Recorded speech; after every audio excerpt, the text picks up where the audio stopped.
honestly, the idea thing is to be able to just film content and edit content at the crib and just have a house phone and completely get rid of my cell phone. Wow, house phone. Nigga, I got one here. Only reason I got one because the kids be here. But that's really the move. I want to go to a house phone, get rid of my cell phone, and just be at the crib creating. I'll be at the crib with the phones off. I mean, in many ways, I would actually respect that because, like, I'm nobody useful text. Like, very rarely. That's what I'm saying. You know, like people with business call. You know, still exactly. Like Steve. Exactly. Or they'll send you an email and say, "Hey, look, what times are you available to hop on a call?" And you'll get 3. That's professional shit. But often during the week, the text I get be some distract. I'm in the middle about to do something. I'm about to hit the stage, or I'm about to do something, and somebody just, hey, broke down on the side of the road. That's why I bought you AAA, motherfucker. But now I'm about to hit the stage, and I went without a phone for 2 years, dog. Between 2018 and 2020, almost 2 years, no cell phone. Wow. When I tell you there was no emergencies, my kids was fine. There was no problems at all. Never had no issues. And if ever I needed a phone, it was there, dog. Suddenly people figured life out when they they had to figure that shit out. Because I was working at the dealership, and it was like, if you needed me, you can call me at the dealership, or I was here at the crib. Or I was doing shows at Flappers, and they had the phone number to Flappers. So it was on some mafia shit. Like, wherever I'm at, Charlie, you got to call. I like that. Call. But I loved it, dog. Everything was fine. Whenever I needed a phone, I didn't have no car issues. But whenever I really needed a phone, I just nudge somebody. Let me use your phone. Use your phone real quick. Oh, let's do it. What up?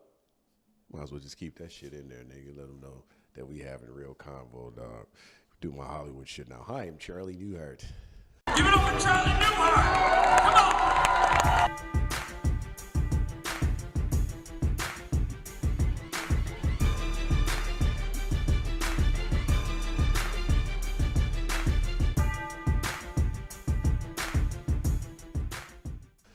Hi, I'm your guest engineer, Langston Bowl. Today we're going to have a radical time. We're having a radical time. Langston's in the building. It's my homie. What up, man? You know what it is. It's the Charlie Newhart Show. Like and subscribe if you like real content. If not, just get off now, because you ain't going to like it. If you fake and you plastic, it's going to rub you the wrong way. If you got any kind of insecurities or weird shit, you may not like this. Just get off. Or I just may not be your cup of tea, whatever it is. But if you like, subscribe, share, you know what I'm saying? I appreciate all the subs. It's growing so fast, man. I'm so grateful. There's so many viral videos. People walking up to me like, you the nigga that got shot, right? Like, damn, you. Well, if that's how you know me, that's how you know me. You know that I survived and God had my back. But I want to get to the point where my reputation beats me to the room. I did a show last night in Glendale. Dope show, man, with my homie Keenan Baker, man. He runs a great show. Man, and it was, I didn't know anyone in the room. I knew him, and it was one other person, but I didn't know anybody. But it was all these people like, hey, man, Charlie Newhart, big fan. I'm like, who are these niggas, man? I don't know none of these people, but it was just good. Like, okay, well, the reputation's beating me to the room, man. I'm just a humble square from Detroit. So if somebody know me, what? Romulus, you know. Oh, yeah. Yeah, I'm from Romulus, where the airport is.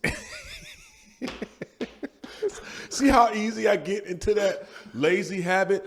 20 minutes from Detroit. 25 minutes, actually. That's where the airport is. You know what I'm saying? Unless there's snow.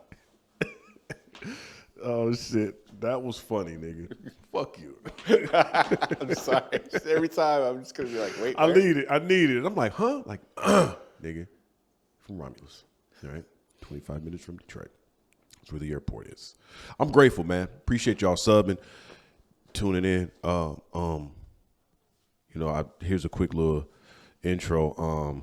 We'll talk about how a lady followed me one time. I was on my way to my dad's car lot in Detroit, southwest side on Michigan Avenue. This lady was following me. I'm going to tell you why later. I want to talk a little bit about the World Cup. I want to talk a little bit about Blueface. Did you hear about the World Cup? I did, and I thought that this was going to happen when they said there was going to be a guitar. I was like, oh, that's interesting. Yeah, which is pretty lit. I don't know. It's funny. I want to talk a little bit more when my guests get here too. But I just think I find it interesting when we want to enact Western civilization pieces on these other countries. You know what I'm saying? You got to think the way we think. You got to do things the way we do things here in America. And it's like, nigga, some countries just ain't buying certain shit. Like, you come over here with that shit if you want to. You can't. As that young American found out when I was growing up, I don't remember his name, Michael something, who got caned in Thailand. Oh, yeah. He got worked out. And everybody over here was up in arms like, oh, you shouldn't do it. Like, that nigga broke the law. He's going to get caned. That's how we roll here. That's how we roll here. No matter if y'all up in arms about it or not. And honestly, we need that shit here. I talk about it in previous episodes. Like, I love some of the shit that they got going on over in Singapore. There is a topic when we get into the show I want to ask you. When we take a break, I want you to see. I'm gonna see if I can find the video so you have the context. So of the dude getting his ass whooped? Huh? The dude getting his ass whooped? No, not him, but something else about parenting, because I have a very strong parent feeling on this video. Oh, let me write this down so I don't forget. We'll talk about how I had a house in Canton, which is just outside of Detroit, before I moved here, and we sold it before we got here. But we had a pool, diving board, man. It was probably the dopest house. One of the dopest houses I ever bought until I got here. But, man, it was a kid drowning in my pool one time, dog. And his mama was not paying any attention. She running her mouth. She let this little nigga get in the pool, and I'm watching him. He had the coolest drowning I've ever seen. He didn't die. He didn't die. Let me say this. He didn't die. But, nigga, it was the coolest I'm drowning move I've ever seen. He's not yelling. He ain't asking nobody for no help. Nigga just going down. Like, jump in and get this nigga out the water. I mean, are you sure he wasn't just trying to be like, all right, goodbye, cool world? It just seems like surrender. I don't know, but he was like 10. And ever since then, though, we just call that nigga Cool Drown. Like, nigga, Coolie Drown. Like, Has anyone checked on him lately? Man, Cool Drown was going, I'm going to just tell the story. Cool Drown was going down. His mama, this is one of my pet peeves. When you show up to a party and you got kids, don't get so caught up in conversation with other adults that you ain't watching your own fucking kids. It ain't you come to my house for a party, I haven't hired any chaperones or liaisons for your kids. You know what I'm saying? I'm keeping an eye on mine. But if you come to my house and you bring 2-3 kids and you think that the kids just gonna go play with the other kids, take a break every 5 or 10 minutes from that conversation or from that wine or whatever you're doing and go check on your fucking kids, man. This nigga was cool drowning. He's just doing his thing. And my ex-wife, my ex-wife mama me and her seen this nigga at the same time. We both jump in the water to get him. But she's so fast, she gets there to the nigga, pulls him, she was a nurse, pulled him out the water, helped him out. And he was just unbothered the whole time. I was like, did this nigga want to die or what? Because he was just 10 years old. He rolled up, she pulled him out the water, nigga gets right back in. I have to get on him like, look, dog, go over there and put some of them water wings on and a life jacket and stay your ass down here on the 3 feet side. And meanwhile, his mama was just, oh, man, like that nigga damn near died. Cool drown? I feel like I'm going to see that nigga when he older one day, when he 25, man. He got a family and shit. I'm going to be like, what's up, cool drown? You know What's really going on, bro? What's really going on, nigga? Did you teach your kids how to swim at least? Shit. Coolie. Fucking almost lost his papers, man. That is crazy. I can't tell you how many stories I have of like I've always had the party house. You know what I'm saying? With pandemic, it got kind of weird here. But even with here, I've always had the party house, a bunch of kids, people coming through. But it amazes me how when parents get here to my crib with kids, and I can always tell a parent that's kind of on point where every 10 or 15 minutes, they just, hey, let me go check on my kids. I'm like, good shit. But if somebody an hour in and they got their wine and they crying and I'm to tell you what this motherfucker did, like, man, you know you came here with 4 kids, bitch. Have you checked on that? Look, it's fucking crazy, dog. So that's cool, Drown. I'm gonna talk about KD a little bit too. Kevin Durant. He's one of the softest NBA players in the world, and yeah, niggas tender.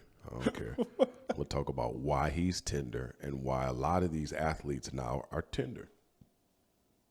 These niggas is weak. But talk about why. And yeah. Oh man, I want to talk about this dog named Spike and his affinity for peanut butter. It's a really great story my dad told me that I want to share with y'all. Man, stay tuned. Give it up for Charlie Newhart. Come on. Have been raised. 'Cause that's happened to me. Oh, My dad beat the shit out of me because I was hanging out with some kids that were in a crew. Yeah. And so they started tagging my shit up, and this nigga literally beat. No one has mopped my ass. Like closed fist, beating me up, throwing me across the room, like, oh, this is what you want? Good. Good. Now, see, to the modern day person right now, that story, oh, you were traumatized. Did you go through therapy? How have you been able to handle that? And it's like, no, nigga, look how you turned out. You know what I'm saying? We all are a balance of failures and successes, flaws, and you know, whatever. But at the grand scheme of things, you can drop Langston anywhere, and he will be able to succeed and attract a tribe that is conducive to what you need to do. And that comes from certain, all right, look, hey, me and my nigga talking about some real shit. Parenting in the Yeah, go ahead. 21st century. I'm just saying, just the concept of parenting. No, That's what we're that talking story about. you was telling me about. All right, so we're going to try and see if we can find the link by the time this airs. But long story short, I came across a video on Twitter where a father was on live, and he basically socked his kid in the face. And the reason why he did this was because this son, who was 16 or 17, at an age which I, as a father, if I owned a firearm, I would have trained my child to know how to obtain that firearm in defense of the home. Right. Because I assume he's at the age that he should be responsible enough to do that. Absolutely. But this child chose to take that responsibility and stunt on live, talking about how he was strapped up and, you know, blah, blah, blah, ops and all the rest of this, right? This kid looked pretty square, too. Yeah. So the father basically took his phone and got on his live to all the people that he was stunting to, slapped his ass around, and basically dared any of his little homies to come down there and pull up and do something about it. And basically went and said, you know, this gun isn't for stunting. This is for defense. You know what I'm saying? We aren't.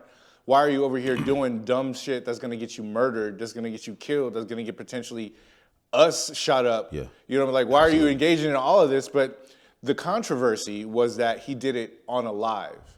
And I was always raised wherever you show your ass is where you get corrected. Oh, absolutely. So in the 21st century, if you're showing your ass on your live, you get corrected on that same live. Facts.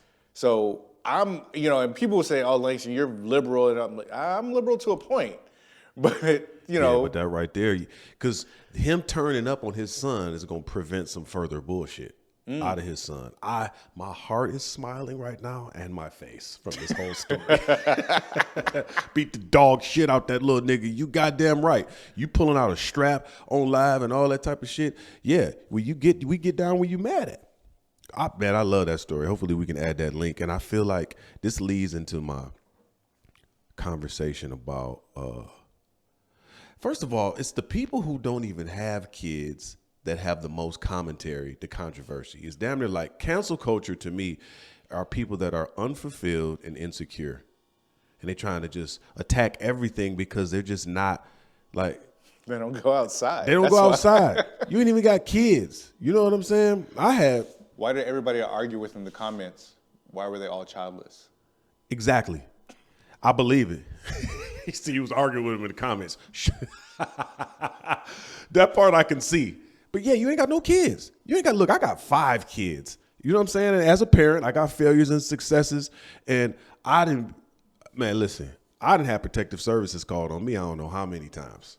You know what I'm saying? Most of them by exes or the baby mamas who wanted custody back because I got custody of the kids. So they was calling on me. But I remember one of my kids did something out of line. Yeah, I worked him out in public in front of everybody.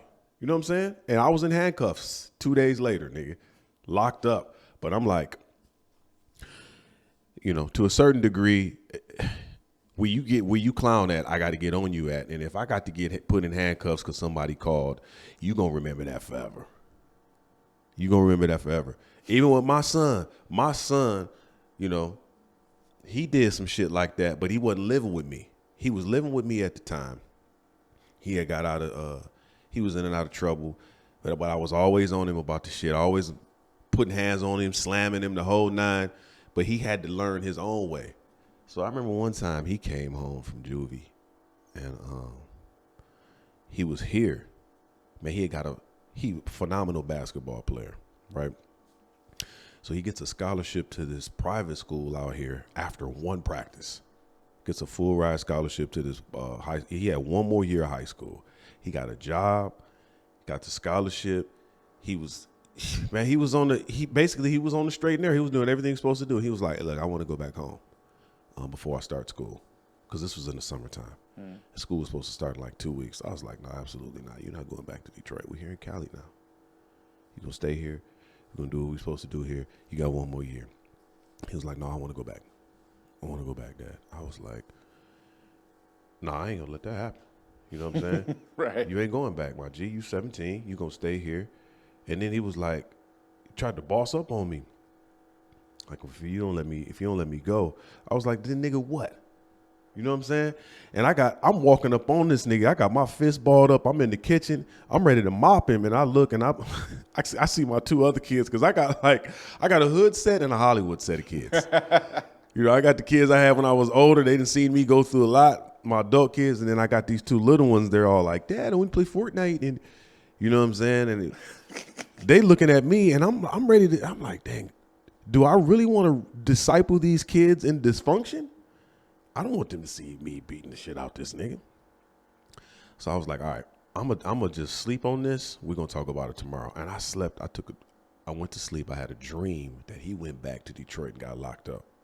So I woke up in the morning and I was like, look, bro, I had a dream last night that you go back to Detroit, you're gonna get locked up. I said, but I'm not gonna put hands on you in front of these little kids. He was, you gotta let me go back, or I ain't gonna listen to you. He started telling me, I was like, you know what, nigga, I'm gonna let you go then.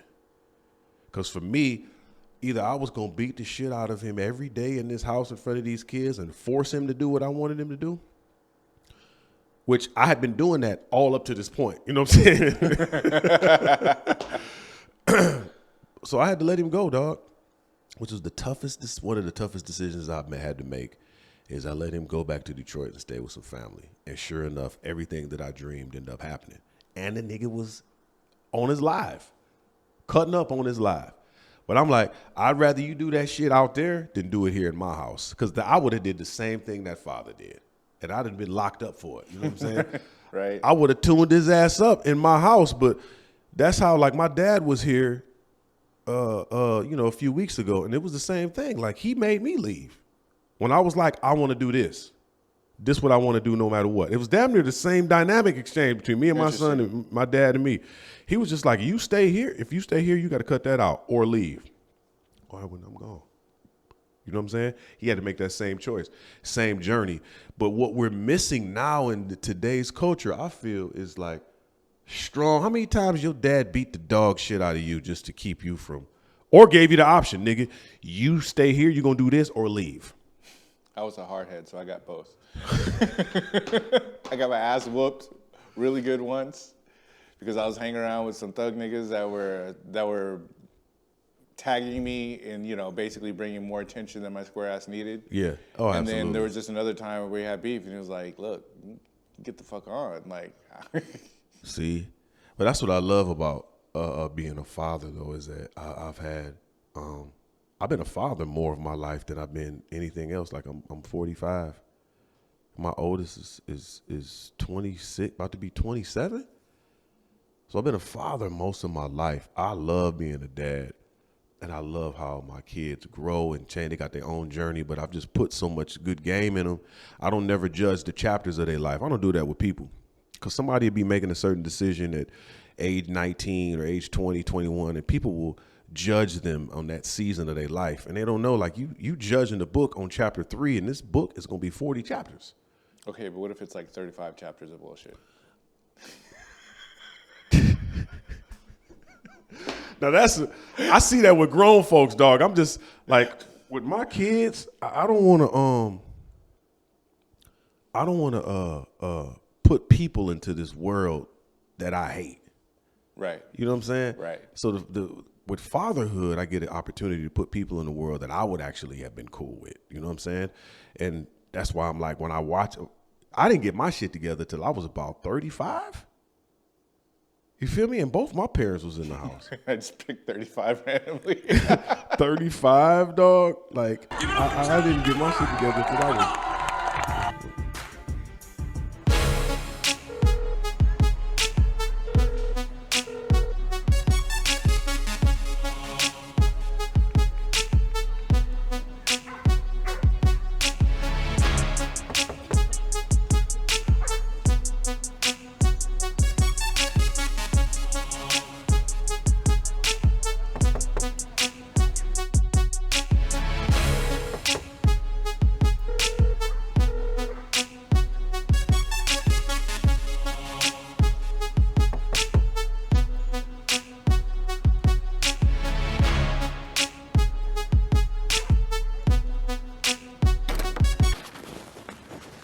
What up, though? I mean, hey, Charlie. How's it going, man? Look at you, man. You all dressed up. Look like you just came from court or something, man. I came by here a couple days ago, man. You wasn't here. You been all right? I got caught with 6 bricks in the trunk like a couple days ago, so. Okay. Anyway, so you're here to buy something from me, right? Wait, you got caught with bricks in the trunk. Are you out already? Yeah. They let me out early on some kind of technicality, you know? Technicality, huh? Oh, okay. You're here to buy narcotics from me, correct? I have some inside. Come on in. No, man. I was just came by to check on you, man. Make sure you was good, bro. I see you doing well. You know, you dressed up. You using your real estate voice. Yeah, I'm gonna get on out of here, dog. Come on in. It's okay. Do me a favor. How about you post it on your Instagram as well? No. I'm straight on all of that, man. I ain't got IG. All right, man. All right. Yeah. So I feel like I got an issue with Kevin Durant, dog, because he be talking about his teammates and his coaches throwing people under the bus, and he's complaining everywhere he go, and then he say, I'm not a leader. I'm not a leader. He said it. I'm not a leader. But he's one of the greatest players in the NBA, one of the greatest of all times. But he's just soft to me, and I feel like it's just a generation of fatherless athletes, or athletes who just didn't have a positive male role model in their life. Ain't even gonna necessarily be a father, and it's just certain behaviors as a man you just don't do. You know what I'm saying? If you on this huge platform, this main stage, you got a platform based on your skills, based on, you know, how well you play this sport. So you're automatically, some people see you as a hero, a role model, blah, blah, blah, but you never take a private beef publicly on that platform. You throwing your teammates under the bus, your coach under the bus, and it's just, he argues with people. He rants on social media all the time, and I'm like, this nigga is tender, dog. This generation of these athletes, bro, they weak. These niggas is soft. I don't know. I ain't saying all of them. I'm just saying, you know, damn, what the fuck was that song?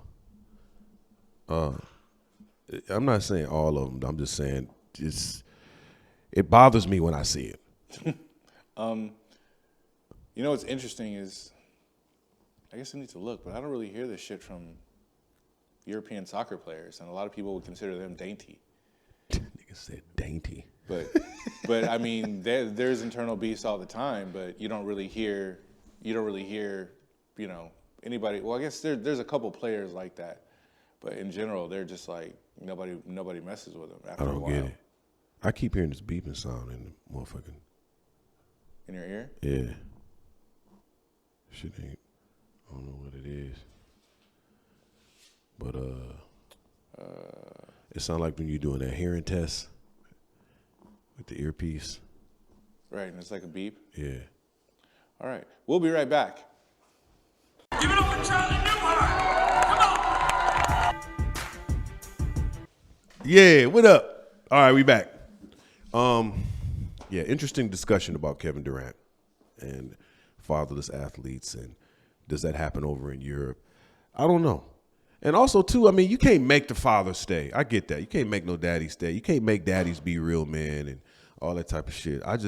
This is how I feel. If you're a man and you watching, and it could be fatherless situation, he left, or you a father of some kids, I just feel like seek a mentor.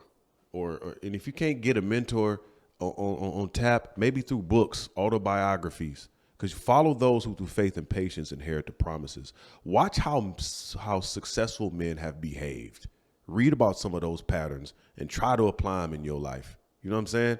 Because you can't make your father stay, but also too, if you have children and you don't necessarily have an example in your mind of what it takes to be a father, like it's nothing wrong with books, audio books, getting under the wing of somebody. Because again, you can't make a father stay. You can't make your father be involved, but you can take accountability for yourself and be like, man, let me read up on some books. Like I've been reading parenting books. Now I'm a divorced parent. I've been reading about split custody, divorce. I've been reading about shit because it's like, man, it's some people there's some things that I need to learn in order to parent my kids correctly so that they still turn out to be productive citizens. I don't know it all. I need to learn. But I just feel like, especially with some athletes or entertainers, they feel like, we talked about this before, that level of success that they've attained in sports or entertainment just makes them like, oh, I know it all now. Like, no, nigga, you're a great hooper.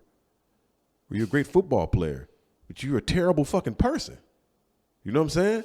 That shit don't translate over, nigga. You got to still put in some work and I always want to be a consistent disciple to some degree. And disciple just means learner. I just want to be learning at all times. I never want to feel like I've arrived at a certain place. I never want to feel like I'm uncheckable. I never want to feel like, nigga, I'm here, nigga. Nigga, I got 200,000 subscribers now, nigga. You can't tell me shit. Like, no, I never want to be at that point at all. So, fatherless athletes, I don't know, man. I feel like I want to do a master class for some of these niggas. Like, do y'all know how stupid some of y'all niggas look, dog? I saw this. Hire a social media manager. Don't post shit no more. Work on your craft. You know what I'm saying? Let me put you in some etiquette classes, nigga. You know what I'm saying? Comb your motherfucking hair. What was you gonna say? I got nothing. Let me tell you about this lady who followed me one time, dog. I was on Michigan Avenue in Detroit between Livernois and Wyoming. Is very highly known as a prostitute area, right here. Very highly known as a prostitute area, all right? And my dad's car lot was in that area. Strip clubs, prostitutes. It was an amazing visual time just being on Michigan Avenue on the way to this car lot. So I'm on the way there one day, and this car behind me flashing these bright lights and shit. Rolling up on me, it's a lady. She's looking all in the car, and she was, roll your window down. And I was like, what the fuck is this lady doing, man? So I roll up, and I pull into my dad's lot. She pulled up behind me and rolled her. I got out the car, nigga. I'm on tip, like, what the fuck's going on with this bitch? She walk up to me. No. I walk up to her car. I was like, what's going on? This is my dad's lot. Can I help you? She was like, how much? I said, for what? She was like, how much? And then I look, and she's got like this little skirt on, and she's like hiking her skirt up a little bit to showcase her box. Like, oh, this bitch thinks I'm a male prostitute. And I was like, no, please leave. You know what I'm saying? Oh, come on, Charlie. How much you make that night? Oh, man. I should have been, you know what, 20,000, bitch. Give me the money and I'll be right back, and then leave. No, so I had her leave, and then I go in, and my dad, he's in the window like, who was that? I was like, you never believe. You never believe, Dad. This lady just thought I was a male prostitute. Followed me in the lot, and followed me into the lot for me to, wanted to pay me to have sex with. You should have had to buy a damn car. Shit, why you have to get out? All he was thinking was a sale. I was like, it was a sale. It was just a different type of sale she wanted. You know what I'm saying? I mean, Nigga, my pops, I figure nigga's a black Jew, dog. Every situation he in, he just like, nigga, they gonna buy? I mean, shit, she follows you in here. Why you ain't show her a car? Like, man, I just wanted her out of here. Fast forward, I'm working on a TV show about a year later as audience warm-up. And in between commercial breaks, I'm warming up the audience. Dog, and guess who I see in the motherfucking audience, dog? The same bitch. I was like, oh, no. Nigga, I was damn near afraid, like, is this bitch following me, dog? This bitch supposed to pay me to smack? Should I just take her money so she can leave me alone or what? I mean, I'm a fan of commerce, so. I couldn't believe it, dog. She was there for several episodes, my nigga, and then it was weird eye contact like this. Okay, well, yeah, I would imagine weird eye contact after the initial meeting. Like, bitch, I know you. You followed me on Michigan Avenue to smack. Followed me on Facebook. I was like, oh, okay, yeah. this bitch is a stalker. She had a monstrous grill too. I think I might have would have took the money if she was halfway decent. The frame was all right, but her grill, violent. Man. This is how we know Charlie was never in the U.S. military. Facts.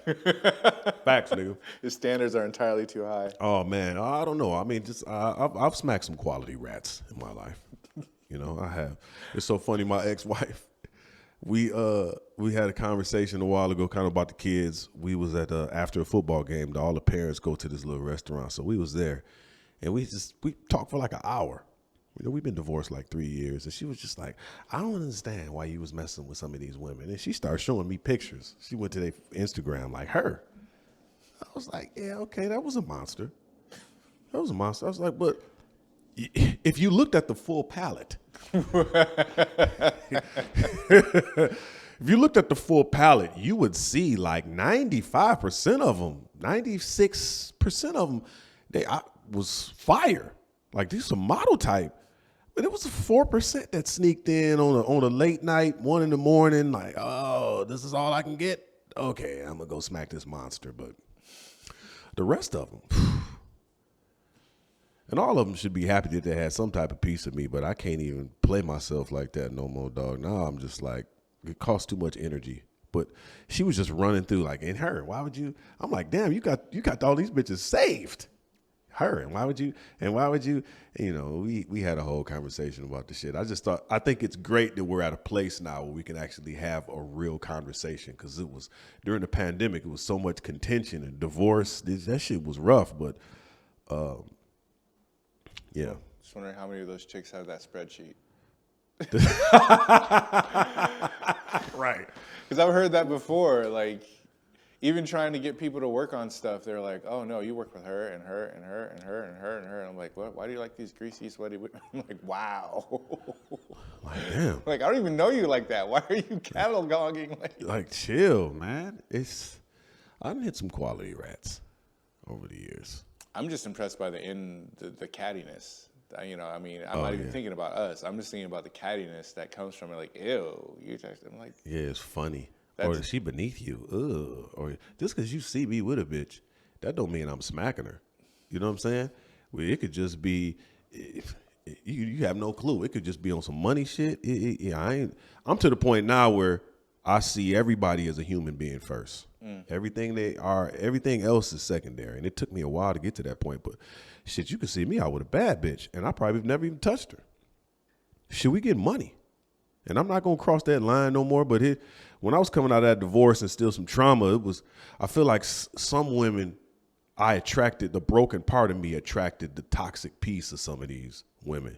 And when I started healing those broken pieces of myself, I was still maybe attracting some of them, but it was kind of like, nah, I'm not, you can't get that part of me. You here now, how can we get this money? Now that's the shit that I'm on. So you see me out. Nigga, you might see me out with a monster. At night. You said at night. But we get money. Somehow we having a conversation. We on this money. And it ain't about no fucking or none of that other shit. You know what I'm saying? Not everybody, but you know, we on this money. Yeah, I don't know. That's a weird thing that people always, if you see two people together, it always has to be that they're fucking. I've always wondered what that was, but It's just the insecurity. I feel like people project. Like whatever they got going on is the you. Like I hate that shit. Wherever I see it in the comments sometimes where motherfuckers like Charlie lying, he cap. He's like, no, so that means you lie a lot. right. That's why I don't even address it, because people will tell you who they are if you just watch. Right. You listen with your eyes. So I don't even get at no energy, because I know my truth and when I'm telling the truth. So I'm not thinking everybody else is lying. And if you are telling me a story that you lying, that's in you. I don't even call you on it. Like, nigga, that's that nigga. But if everybody, he lying, like, oh, that mean you a liar. That mean your stories is bullshit, or you don't have none. You've been working at Walmart for 6 years. And the only thing that you can think of, the most exciting thing that has happened to you, is somebody left cereal in aisle 6 on the ground. And it bothered you. Charlie, you're not forgetting that time that he led a crack team to clean up the vomit. It was all that Halloween candy. They had to get that done before Right. I mean, the manager said thank you for that. You don't remember And that? that nigga still, and I'm not mad at that nigga. Like the blue collar, I'm a blue collar square. Work on the assembly line. I ain't nobody special. You know what I'm saying?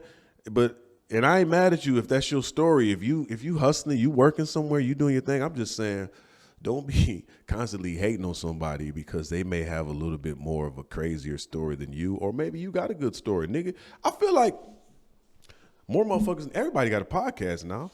If you mad about what everybody else is saying on they shit, nigga, start your own. Tell us your story, nigga. I would love to tune in. That's why I can't hate. But if something bothers you a lot about what somebody else is doing, nigga, go start your own shit, dog. And it might be dope. Or put some music out. You know how much I don't worry about another motherfucker? And this is a note for everybody. If you have whatever your goals are, write them down and put them on a piece of paper and put it on the wall. You'd be surprised how much you don't give a fuck about what anybody else is doing when you're going after that goal sheet. When I'm going after these goals on my wall, I can't see what Langston doing. That's why I got a social media manager, nigga. She posts everything for me. I don't know what other niggas is doing at all. I send her an email or what to post. But if you're going after those goals, I can't see what you're doing. And I don't mind. I love interaction and shit, bitch. I love healthy debate. But if my energy is all on, man, what this nigga doing? Why you doing that? Go after your own goals, man. Write them down.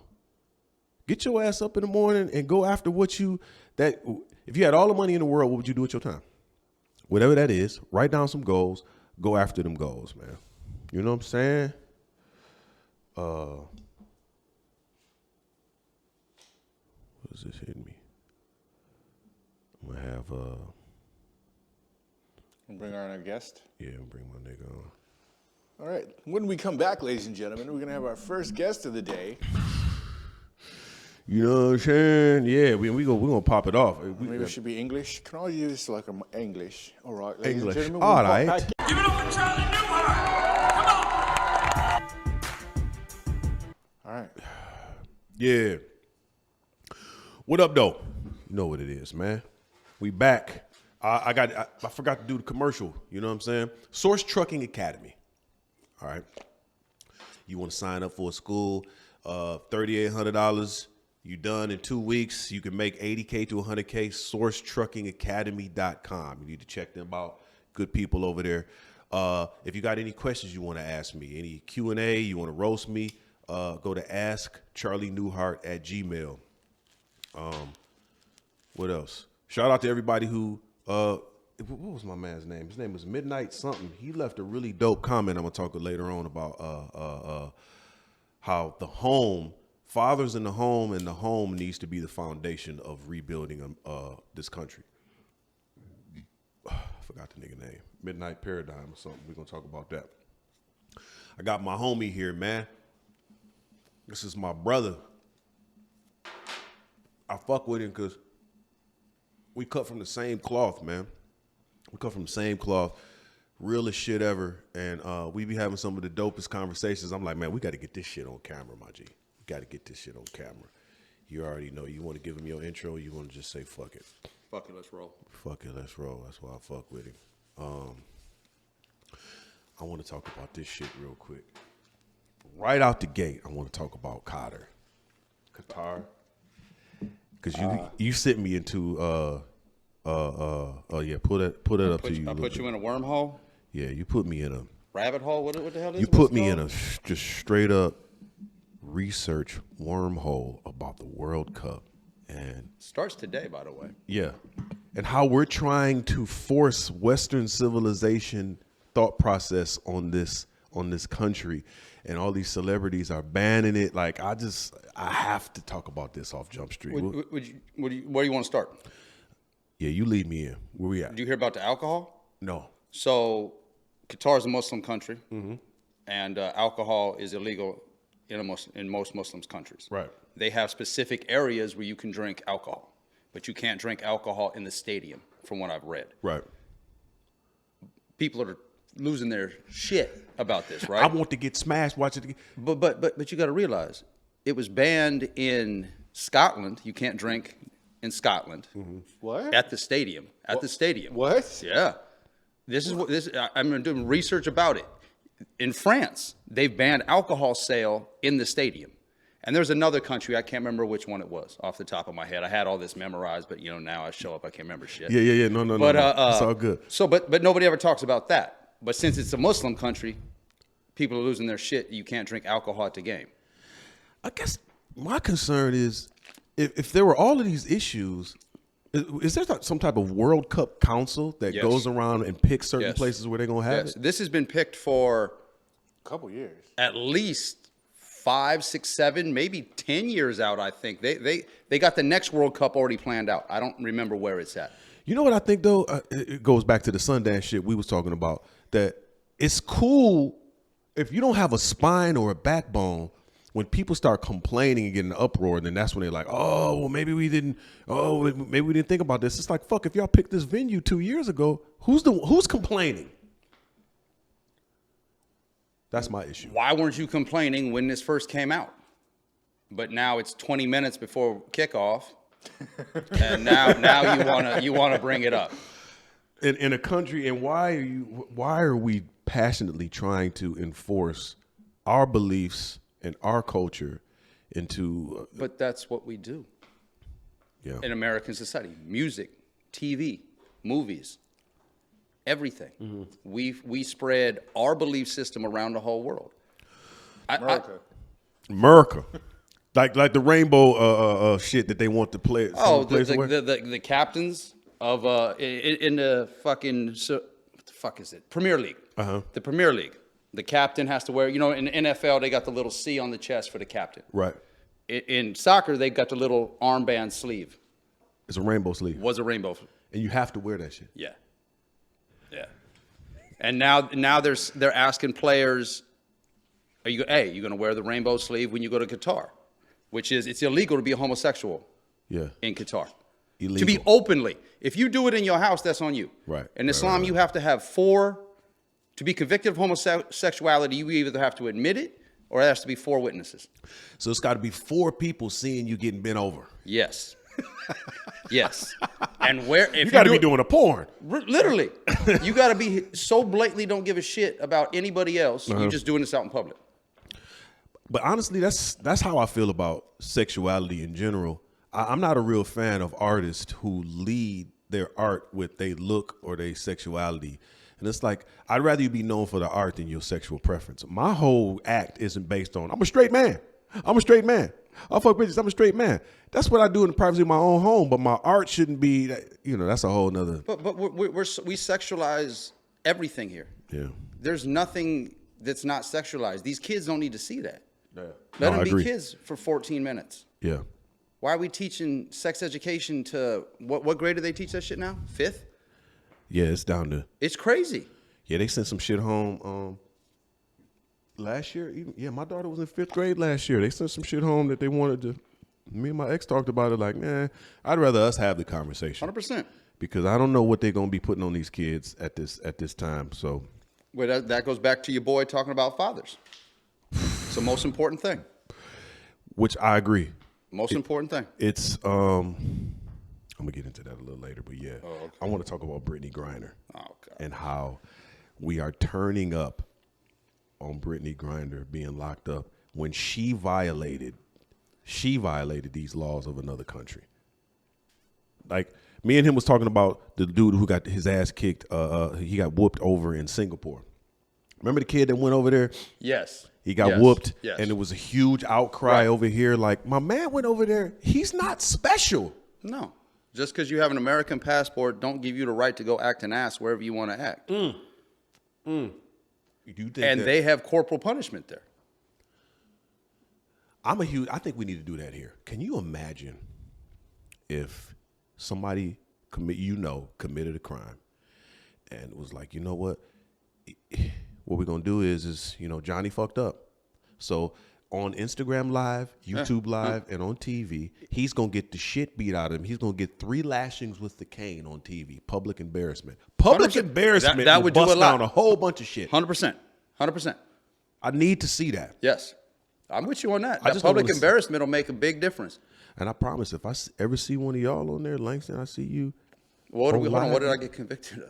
You got Hold on. You got Hold on. some shit. You got to know the conviction. Yeah, first. yeah, I got to know the Yeah, I conviction. mean, you got to, be like- I'll take some lashes, but what was it for? I don't give a fuck about the conviction. What I want to do is look into your eyes after you get that tune up on TV. I'm like, As a grown man, could you imagine getting whooped as a grown man? you're getting your pants pulled down. Oh, could you imagine that? Depends How- on what it's for, though. Oh, no, I get you, but no matter what it's for, if I got whooped as a 42-year-old man, I'm saying. I would feel some type Not of only way. that, and if it's so much pain, For- there's sound effects with But it. for everybody to see, And everybody sees you hollering, getting your ass beat.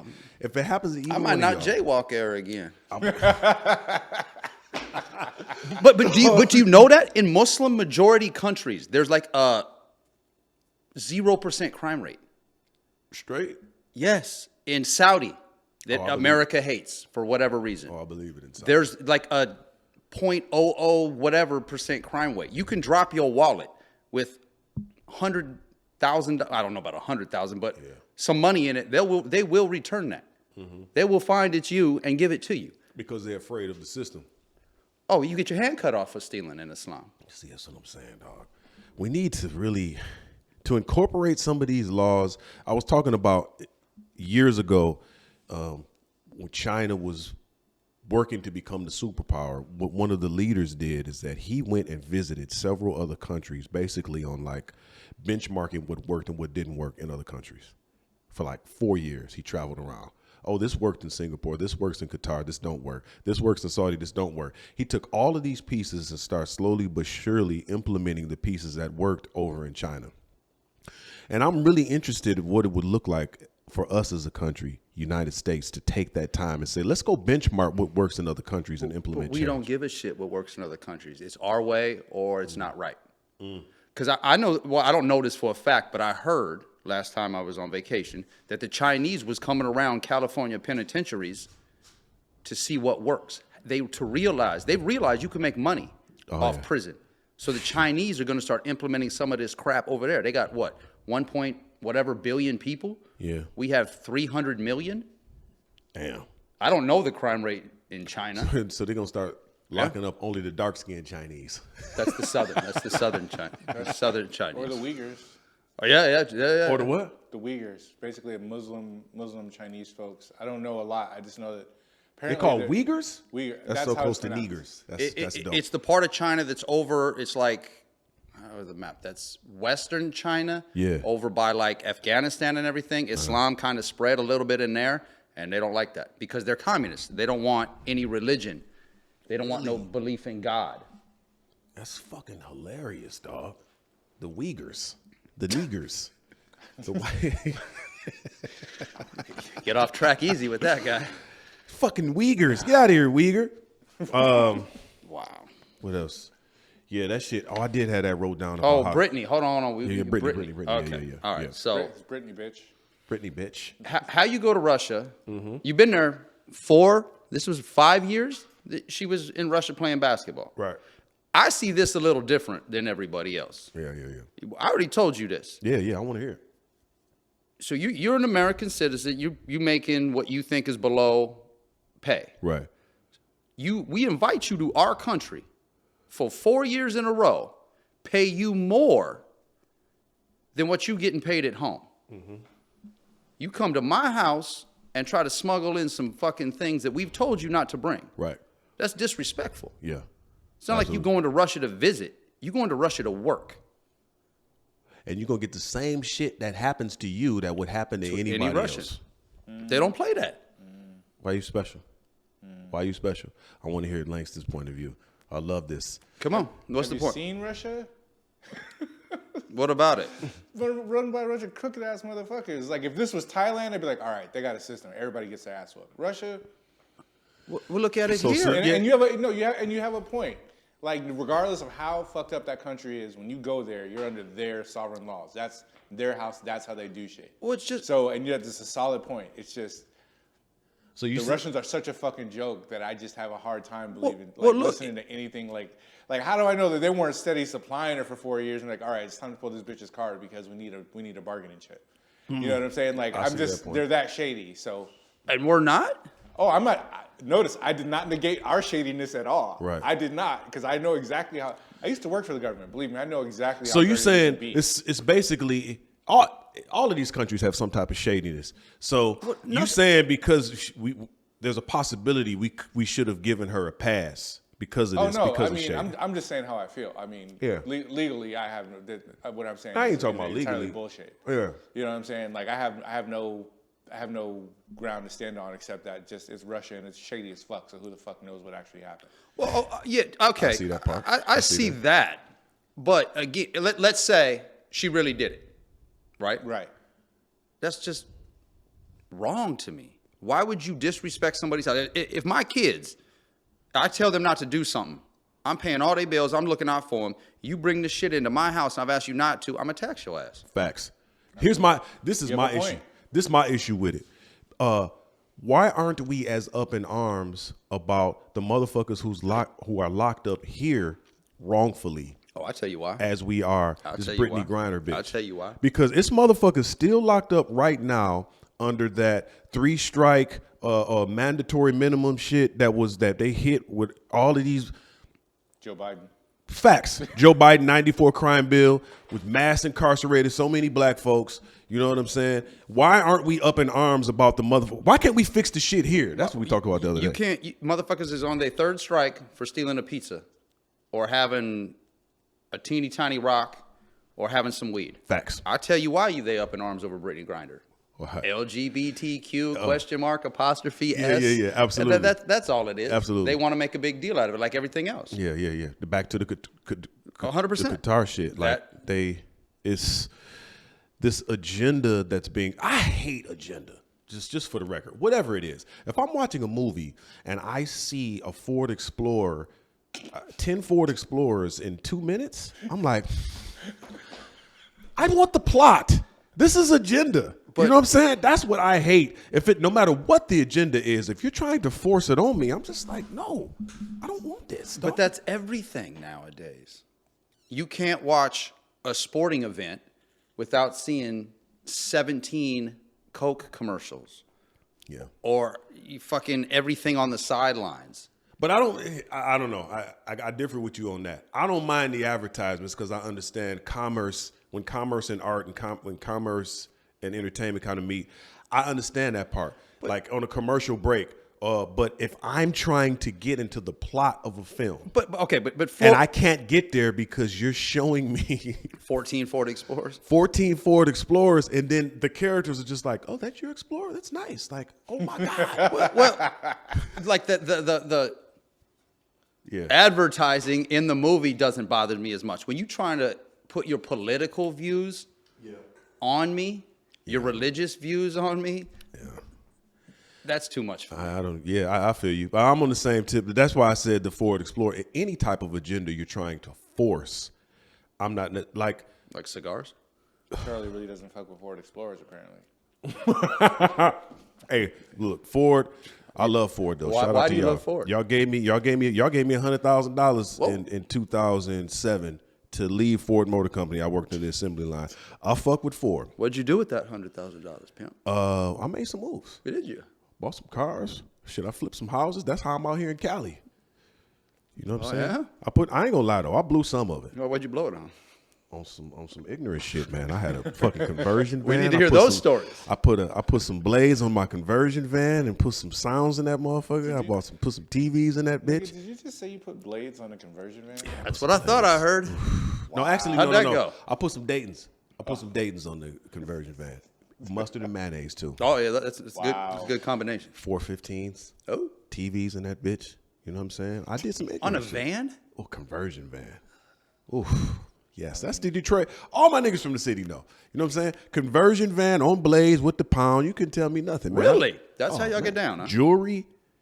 I bought. So I did in the some Cadillac bullshit. capital of the world, y'all driving conversion vans. My real niggas know, especially in the old niggas know too. Because when we sold cars at the car lot, we had a bunch of conversion vans, and them bitches would go fast. Them old niggas would come in there like, I mean, what I got to take a bitch to the hotel for? I mean, bitch, we got a bed in the back. I don't even know what a conversion van is, man. Conversion I van, gotta dog. look You this don't up. know what a high top conversion van is? Conversion van is. Cadillac make it? I don't know.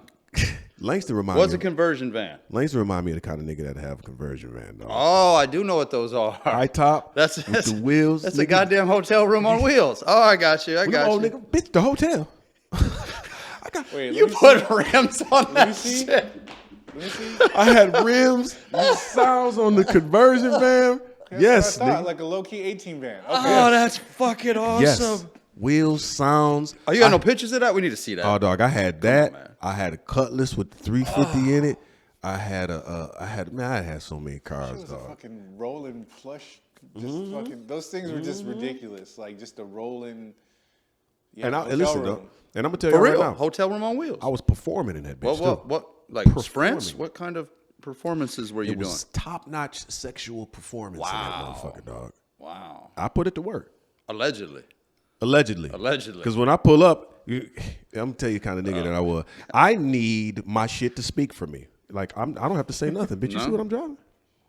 But you see, And this and jewelry the on me? bras in Detroit You like see that? these? You see these Cardis? I don't have to say anything. You know what it is. Cardis in conversion vans? Cardis and conversion vans. You try to snatch these bitches off my face if you want to, you will leave here. Oh, shit. See that? What kind of See how cigar you skated? smoking, dog? What kind of cigar you smoking? Cohiba Black. Wow. Motherfucker. Cancel culture, I feel, is the insecure and unfulfilled. What do y'all think about that? People that are the catalyst behind the cancel culture, they're the insecure and unfulfilled. Keyboard warriors.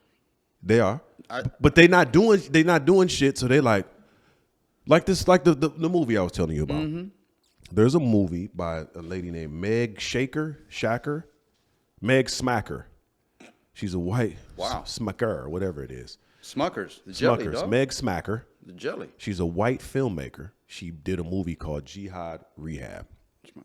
It's about the Guantanamo detainees in Saudi, Yemen, whatever. So she interviews these people, and basically they're talking about, that's what it was. They're talking about their experience in this Guantanamo camp. But they was like on some shit. They was setting up bombs and terrorist shit, but these men they're being reformed. They're changing, but they're talking about how they were treated in these camps, tortured. Yeah, I heard Guantanamo's. Yeah, they was tortured for years and years and years, right? But these men actually, it was showing the human side of these men. But they were also talking about how horrible they were treated in these camps and shit. And man, this documentary was getting rave reviews everywhere. Every time it was show, everybody wanted a part of it. They wanted to help finance. They wanted to help put it on the screen. So it goes to Sundance, basically blows up. And then one person tweets, I hope this doesn't shine light on terrorism or dang, this is really how the American government treats people. And then from that tweet, Sundance apologized, and then nobody wants to be a part of the film. Apologize No for more. what, though, is what I don't understand. Because I haven't seen the movie. This is the first you're telling me of it. I haven't seen it either. So what are they apologizing for? Even having this content, talking bad about Guantanamo? They're apologizing for putting they didn't apologize until there was an uproar. Right. You see Of what I'm course, saying? nobody. So there does. was an uproar of why are we showing the human side of these possible terrorists? And then two, I feel like the American government was kind of like, we don't want this narrative out about how we treat people in Guantanamo. But fuck, that's just common knowledge. Yeah, but not on main screen. I guess But this goes back to another point. it on mainstream. It is. We crying about Brittney Griner being in prison in Russia and she's being mistreated, but we over here torturing people in Guantanamo. How do we even have a base in Guantanamo? You would know more about this. We took it like we took everything else. But we hate Cuba. Well, I don't know. Y'all ever seen that? What's that fuck is that cartoon? What's that fucking Team America? My dad tried to keep me out of gangs. I just joined the biggest one. Yeah, you ain't never lied about that. Smart. You ain't never lied about. Hold on, what's that? Smartphones. Just picked this up a couple days ago. Oh, it's going down. I'm on a trial run. I told him I broke the flip phone the other day, so I'm on a trial run for about a month. If I don't do well and you see me back with the flip, you'll know like, oh, that nigga didn't have it. Yeah. It's hard. You go down them wormholes, dog. Yeah, it's you'll know I didn't have it if you see me without this. So I'm trying it for 30 days, But and I don't we already hate it. Don't we have like a base in like yeah, for real? Every country, well, not every country, but like I mean, majority of the world. we have local places to lock up people we need to. Yeah. I love how he took a pause and thought about that. Like he knows where niggas is getting the shit beat out of them out here at these camps. He's like, there are places here in the United States. Disclose that information. So, but I don't think. I'll give you an example. When I had 100 subs or 200 subs, I was saying the same shit I'm saying now. Right. I was doing the same shit I'm doing right now. All right. Nobody had anything to say. I was getting no comments, nothing. Now that my channel's growing, which I'm grateful, I don't even know how. I'm a blue collar square.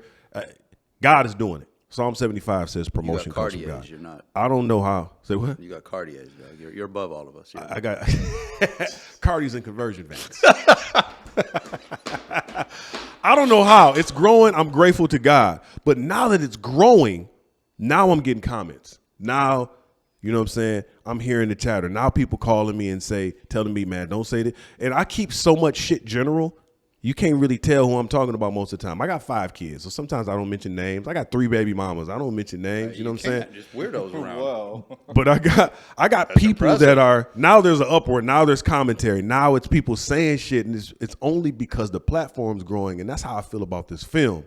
It's common knowledge about what happens in Guantanamo, but the fact that this film had so much rave reviews and popularity and such positive, a huge right. Now everybody what narrative is coming out? Like if didn't nobody give a fuck about her film, I don't think anybody would have said anything.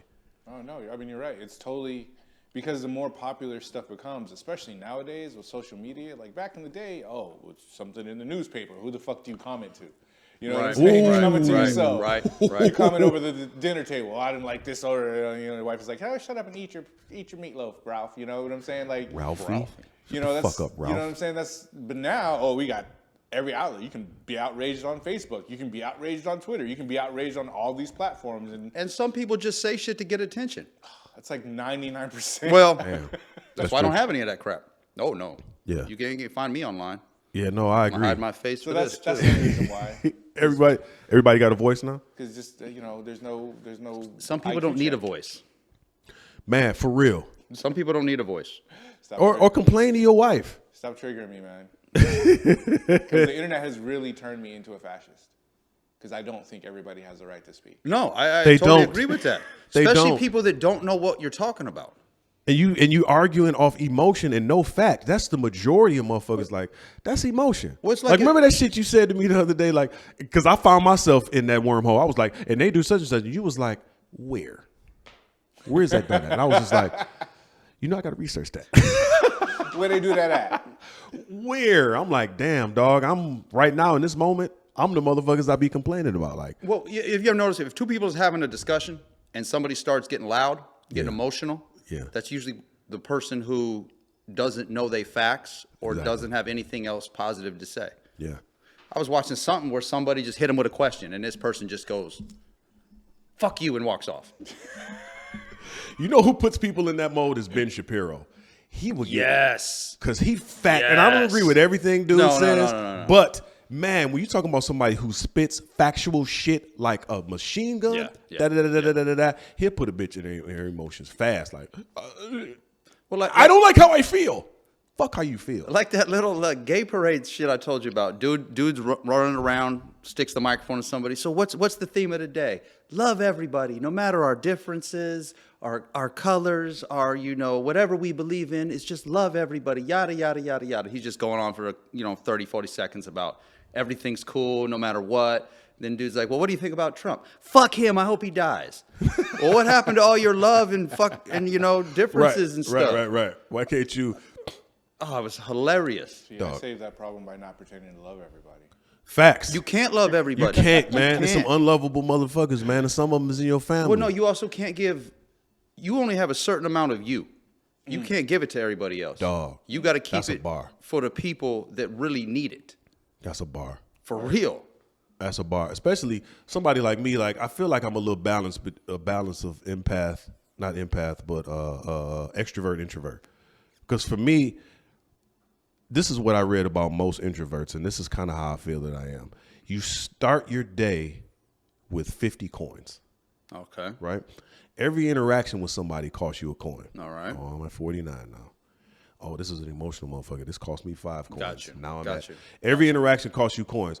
But the more interactions you have, you start to lose more. And once you're at 0, It's a wrap. me and you we've been out. You've seen me at 0. Oh, yeah. It's You know what I'm saying? I've seen you at 0. Pretty entertaining. Yeah, when I'm at 0, I don't have no clue. I'm cutting into people. I cut into window students that day like, the fuck out of here, man. That was funny. Scared my poor little Asian student. Yeah, I was at Tucked 0. his tail and ran off. That was I've awesome. seen you at 0. I've seen you turn up on people. Me? No. Oh, hell yeah. Oh, yeah. Not yeah. me. Oh, very, yeah. Allegedly. Allegedly. I've seen you turn allegedly. And then when I see Prove it, I smile inside, though, because I'm like, my dog's at 0. You know what I'm saying? That makes sense. I've never heard that before. I've never heard it put in that context. Yes, because I can be by myself in my room for days, and I don't have to fuck with nobody. And I have so much joy. Like I'm the same way. As soon as this starts ringing in text message, oh, man. I love it. And I didn't used to be this way, man. I think I transitioned into this over time, but now, like, I gotta go get coins. And now my kids ask me, especially my older ones, like, Dad, how many coins you got left? Before they come to me with some crazy shit, I'm like, I got 3. I got half of one left. I got half of better one. make this Don't one hit me good. with nothing. Like, I got coins, so I have to get away and recharge. And then when I come back the next day, I start the day with 50. What do you think? You said you transitioned into this. What do you think pushed you towards this? Man, I think dealing with difficult people. Because I got a healing anointing, because I got healed from cancer when I was 15. And this healing anointing attracts broken people. But I didn't have the wisdom to realize that just because I attract these people in my life, I got to let them close. I had to learn everybody can't be close to me. Yeah. But I was letting the wrong people close, and I was constantly getting my head bust like, wait a minute. Yeah. And then when I finally got the healing I needed, and I'm still working on it, and I got the training, I'm like, oh, there's a certain science you have to have with operating with people. And we don't teach our kids that. We don't teach our kids that, both of y'all are some charismatic people, in my opinion. And y'all attract people as well. But if you have people like that in your life and they don't know the wisdom of, dang, man, I got to watch this person that wants to be very close and cool with me. I got to take them through a gamut of observation, revelation, recommendation.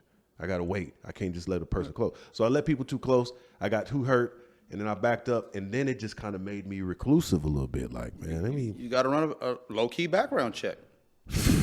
That's that social equity shit we talked about. Like, man, you see your driver's license, bitch.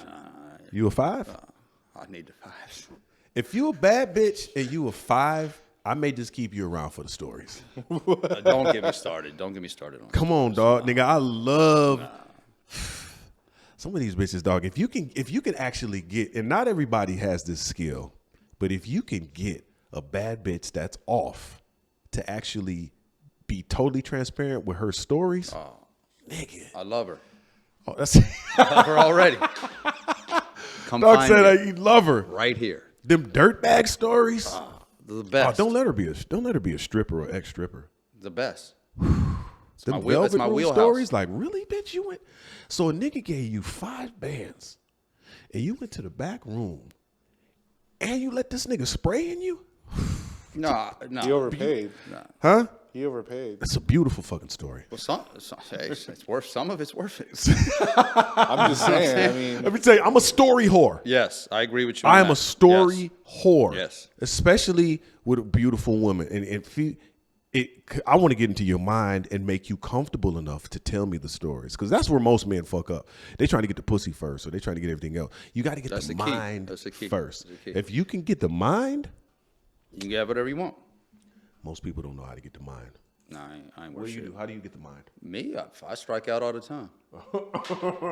You a story whore like me. Yeah, but I don't know what happened, dog. It went downhill. No, I used to be able to pull the stories, and not no more. I got old. Too many bad tattoos. I'm a story whore. What's my next point? How friends. This goes into what I was talking about now. How do y'all pick y'all friends now? I push them and see if they break. Fuck, I never even thought of that. That's how I always determine my friends. I fuck with them. Sometimes to the point that they want to fight me. Because I like to see how they react under stress, how smart they are, how fast on their feet they are. If you can handle a stressful situation.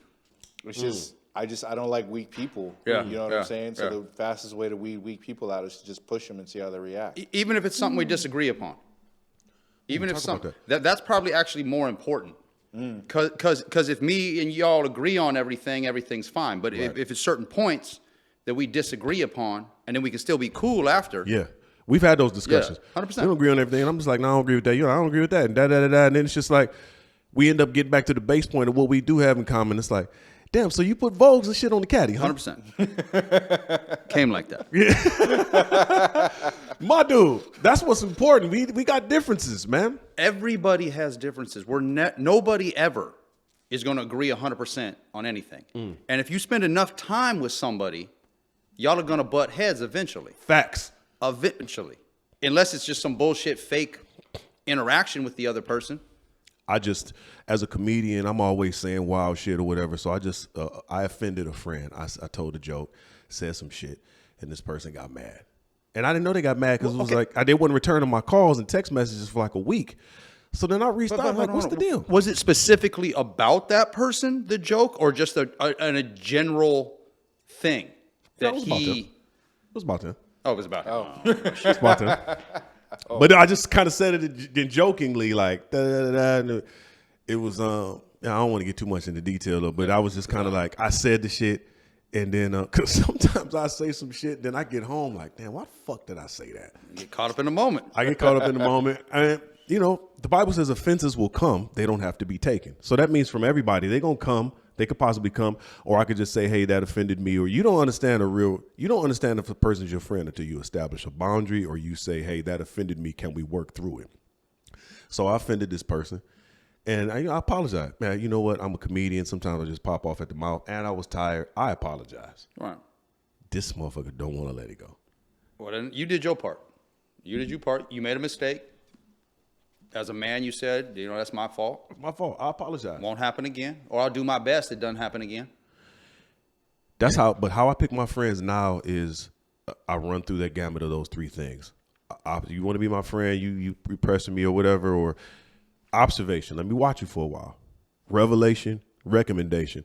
Unless I just have a great, genuine vibe off rip, which is very rare. It's rare I come across a Jihad. It's rare I come across a Langston where we just vibe immediately like, oh, these motherfuckers is crazy like me. Is that a good thing? You know what I'm saying? Oh, these motherfuckers got crazy, wild, and I can see them now. You know what I'm saying? Right. I can see him immediately like, oh, shit. And then through conversation and sharing stories. And I think like we lead with our strengths, but we connect with our weaknesses. So if I can have a vulnerable moment with somebody, and then that vulnerable moment is contagious, and then they have one, and then we have a link because of that vulnerability, I'm like, oh, yeah, this my brother right here for life. Right. Or the way we handle, like we've had a couple of disagreements, and the way we handle like this, we can't do this again, or this, we can't say this again, and then still be cool. But you don't know a relationship until you go through something, and then how you handle that shit. My opinion. How you pick your friends. I don't know why I have this on here. I have D14 on here. Oh, that's my dude, man. What? D14. Dog, D14. It's a dude. Shit is so funny, man. That dude is a It's mess. one of our mutual friends, dog. He cool as shit for my birthday. He gave me a cigar and some tequila and shit. And he's just one of the realest niggas ever. But we got this running narrative that we call him D14. We got a running narrative. He recently went through a procedure, but we got a narrative that the nigga done added 8 inches to his penis. So now he got a 14-inch hot dog that he walk around with, and that's why he always walking tender and sore. Because he had abdominal surgery or something, right? They had to right. go in there to clear something up. But we always just joking that. It's so fucking funny. We got everybody calling him D14. But his reactions to it are the funniest shit. Because we over there just clowning him all the time. Right. And he just gets so like mad but not mad, like playful mad with us. Oh, that shit. Because it'll be you say the shit to him mid conversation. He'll be having a serious conversation like da, and then you'll hit him like, so what's it like walking around with a 14 inches. Is your knee sore? That thing hitting your knee all the time. Man. Fuck you, man. just Whatever. walks off. Whatever. Oh, it's just- We got everybody believing it. We telling the ladies like, man, that 14. nigga went and got a procedure done. G14. He D14. Procedure done. Let me ask y'all this: would you, Oh, for no. $1 million, No. would you get 3 inches taken off your penis for $3 million? $3 million? Oh, yeah, shoot that. I'm not using mine anyway right now. How much does it cost to put it back? You can't put it back, dog. What do you mean I can't?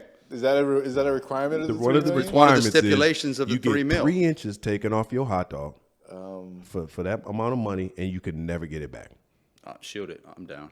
You get that, dog? I got the extra anyway. Can I use the $3 I'm million lying. to take out a contract on the people that are checking whether I put it back? Wow.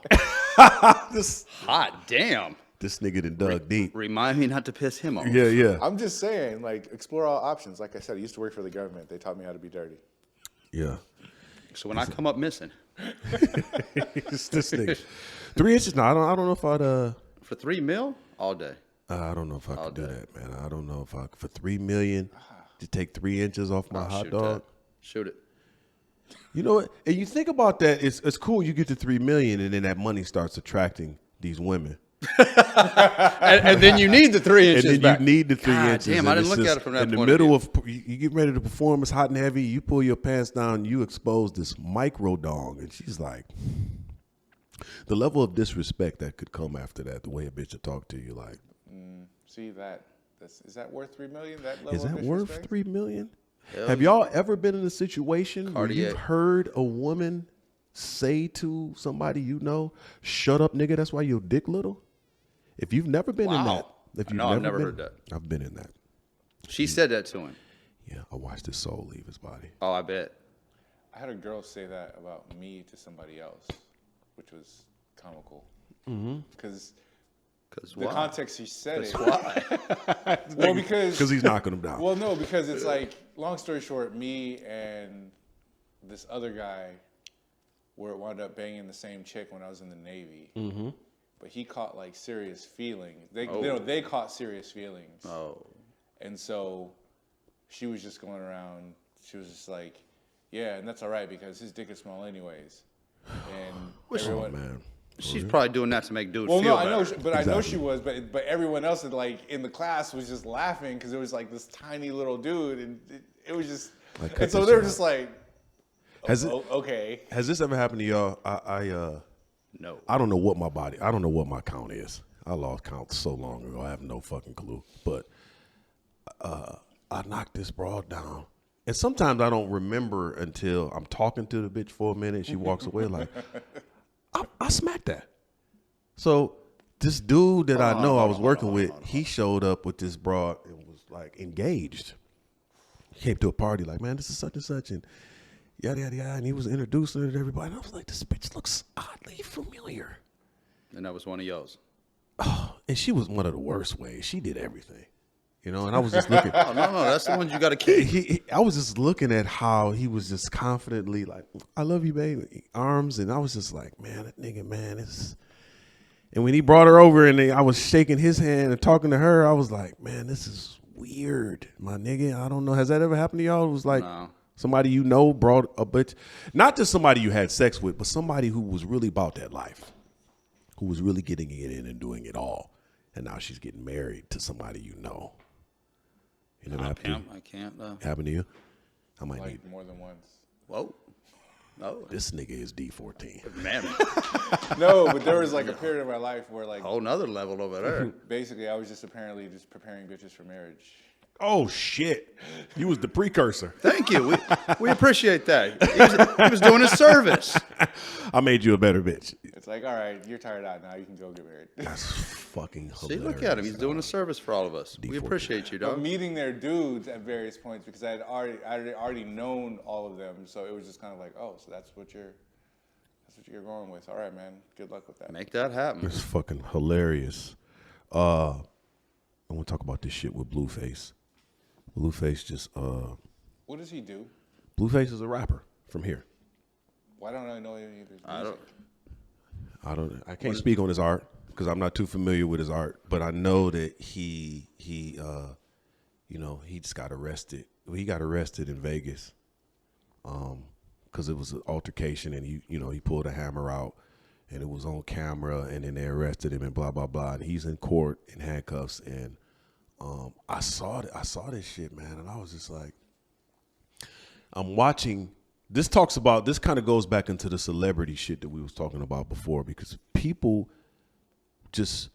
they won't correct certain celebrities, or they won't have certain conversations because this person is a celebrity. They won't check him.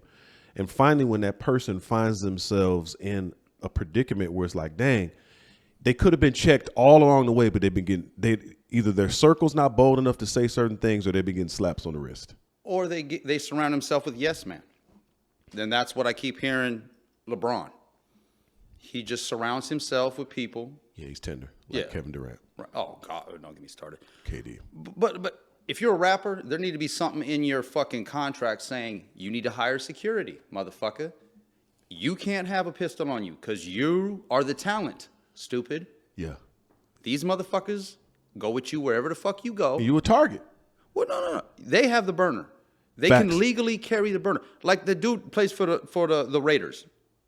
Ruggs, I believe, got drunk driving on 120 and ran over a little girl. The NFL has a phone number.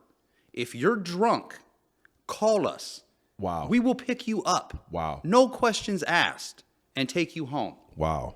But motherfuckers don't use the shit don't. that's set up for them. Yeah. I saw this video of Tiger. This was years ago.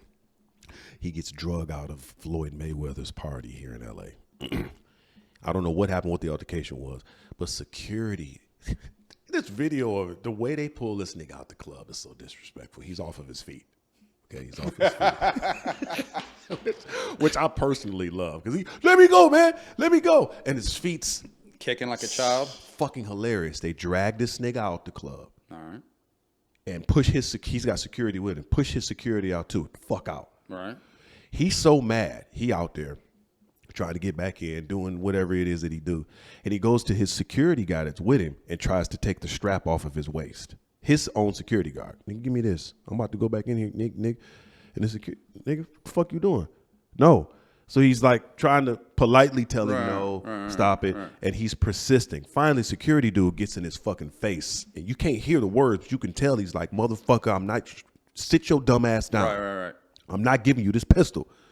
Finally, Tiger calms down, gets in his car, drives off. And it's like, shout out to that security 100%, dude 100%. for being 100 to this celebrity. Fuck you. That could have turned out, if he went up in there shooting up Floyd Mayweather shit. Tiger need to go thank him.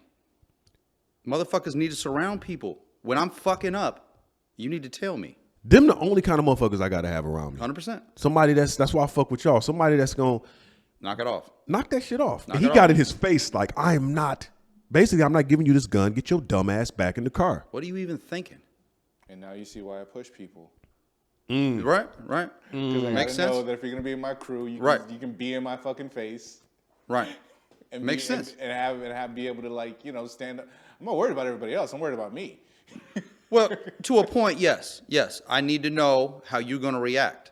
if you have my back when the shit really hits the fan, or you just gonna stand over there when I'm doing something stupid. Yeah, You got a wall star with a with your fucking phone. God, I hate that. You know what I can't stand? People pay hundreds and hundreds of dollars to go to a football game, baseball game, whatever, and they're recording everything on their phone to show everybody else, I was here.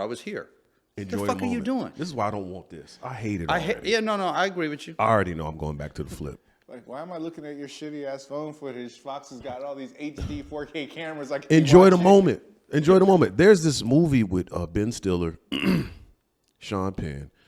I forget the name of it. But basically, Ben Stiller's going around looking for this photographer for his magazine because he wants to get a negative that the photographer has. The photographer is Sean Penn.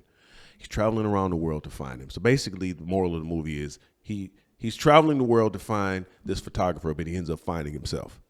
But when he finds the photographer's on some mountain in some country trying to take a picture of some leopard, ghost leopard that nobody ever sees. Snow leopard.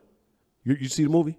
No, but I just know Snow leopard. That's exactly what the fuck this nigga is. I watch a lot of National Geographic. Walking dictionary. So basically, Ben Stiller finds Sean Penn in this mountain. It's cold. They got coats and shit on. And he's like, man, I've been looking for you. And I need that negative. And Sean Penn's like, shh, sit down. And then Ben Stiller's like, why? He was like, I'm trying to find this shadow cat. He's got the camera. And then the fucking shadow cat peeks out. And he's getting ready to take the picture. And then he just don't take the picture and he moves the camera out the way. And then the shadow cat's there, looks, and then leaves. And Ben Stiller's beside himself. Why the fuck didn't you take the picture? He was just like, some moments you just enjoy. Wow. You don't take a picture of it. All right. He said, and honestly too, he said, beautiful things don't need attention. They don't. That's why the shadow cat is out. It's just a beautiful thing. It's not out trying to be seen and all of that. It's just a way. He said, but some moments you don't need the attention of it. You don't need to snap it, take it, tell everybody about it. You in it. And I was like, but we don't ever think that no more. We're like being taught that everything has to go through this. That's what I don't fuck with. I feel like Steve Jobs and Mark Zuckerberg 100%. are partly responsible for destroying humanity. The internet, smartphones. No. I just saw. I think we connected. There's a two-part piece of that. I love that we're connected now, and it's the information age, but I feel like it's a tool. With this hammer in this toolbox, I can take it and bash a motherfucker upside the head, or I can build a house. True. People don't have, we need internet training. Some people don't have the self-control or the ability to use it as a tool. They online all day responding to everybody else's video, responding to everybody else's post. Their world is the internet, and because they're not using that hammer as a tool to build a house, they're hitting people upside the head. Yeah, all day long. I think they destroyed humanity, personally. I think it's done more harm than good. Online. Huh? It's done more harm than good. What do you think, Langston? I think it's just magnifying the problems that already existed. Woo! True. If you had an intelligent, well-raised society, then your internet would be intelligent and full of innovation and love and light. Instead, you are brought all of the darkest parts of humanity because, frankly, like, pain is louder than joy. 100%. Dog. 100%. That's a bar. When you're happy, you're quiet. But when you're in pain, you're fucking screaming. And if you look at it, all of it's just screaming, whether it's screaming negative, hateful shit because deep down inside you're just a broken person. I mean, think about it. If you're happy, you're not going around spreading all this shit. Man. So what is so fundamentally broken about the human condition that all of this hate and just dark shit bubbles up on the internet? There's only so many fucking bad, like legitimately bad people in the world. True. You know what I'm saying? Like, Okay. You know what I'm saying? The rest of this, I feel, is like, okay, why are you really this broken? And like 9 times out of 10, if I drill down into like somebody's bullshit ass comment, and I really go through their Facebook and really go through their life, it's a depressing fucking life. Dog. Right. You know what I'm saying? Right. And so it's like, how did you arrive at this point of like, how has the construct of society as a whole failed you to the point where you're so unfulfilled that this is all you think you're even capable of? Like, you think this is worth your time. You haven't tried. Like, there's been times that I've been homeless in my life. Jesus. I didn't think oh my God, I need to go I need to be hateful. No, I used every fucking resource I had to try and get myself out of that situation. What makes people live there and never think that they can just pull themselves to a better place? We're lazy. You think? Some people. I Some think people, we're, instead of doing the work to try to better ourselves, we're going to complain about everything. We're going to, oh, he's doing good. Fuck him. But where does that even come from? That I don't know. I'm gonna tell you what's I have happening. no idea. This is my opinion. I feel like we're getting to the point in this information age where we want everybody to be and think like us. And when they don't, we don't know how to handle it, and we don't even know how to effectively argue. But we're trying to force all this information is you got to think like me, you got to be like me. Like there's so many differences here. We got different religious beliefs, different ethnicity, the whole nine. But we focus on the core of why we cool. Most people with this information age, if you spend so much time there, you lose touch of reality. You can't really read the room. Stop trying to make everybody be like you. Everybody got to run their lane. Everybody has a specific gift and lane to run. And I think with this information age, what's happening is just everybody is, if you don't think like me. It's worse than that. Just from what you said, there'll be somebody popping up. Oh, run? Oh, so does this mean you hate people that don't have legs? Or, I mean, it's right, like yeah, you right, can't even try and make a right. positive point Right. of just togetherness without somebody coming in and just cutting you off like, oh, well, you didn't mention this, so you must hate these people by default. Yeah. And suddenly the entire narrative is you defending yourself against. Yeah. It's a sensitive group of people. Like there was this outcry period of time again that the rainbow community, they were mad because they didn't feel like there was accurate representation of themselves in certain films. And it's like, this movie is about the Holocaust. You know what I'm saying? It wasn't a nigga fucking the Jewish people in the concentration camp. Like, you want that narrative? Like, we need to show, like the shit we were talking about before. It's coming. There's going to be a slave movie where Harriet Tubman was a lesbian and she had a rawhide leather strap on and she was fucking the slaves. I'm playing a video game. The fuck? Samurai game. It's like 1300s Japan, and they're throwing gay stuff in it. There was 2 little missions you go on. You beat up somebody. You do whatever you had to do. I don't remember. And then you come talk to some dude, and he's crying about his dead homeboy. And we were very, very, very, very, very close. And I'm like, Cutting the game off. I was playing with my daughter. We played a video game, and at the end of the game, there's these 2 12-year-old girls kissing. Yeah. I had to turn it off. That happened with my daughter. We was watching a cartoon. And I know it was God just told me to sit down and watch it with her. 5 minutes in, it's beyond suggestive. It's little kids kissing and holding hands, and it's they 9 talking about I was like, We're in love. we got to cut this off. Yeah. We got to cut this. And all the absolutely Disney off. stuff, the parents are always wrong. The kids always end up being right at the end of the Absolutely. show. It's an emasculation of the father, and that kind of goes into what I was talking about 100%. before.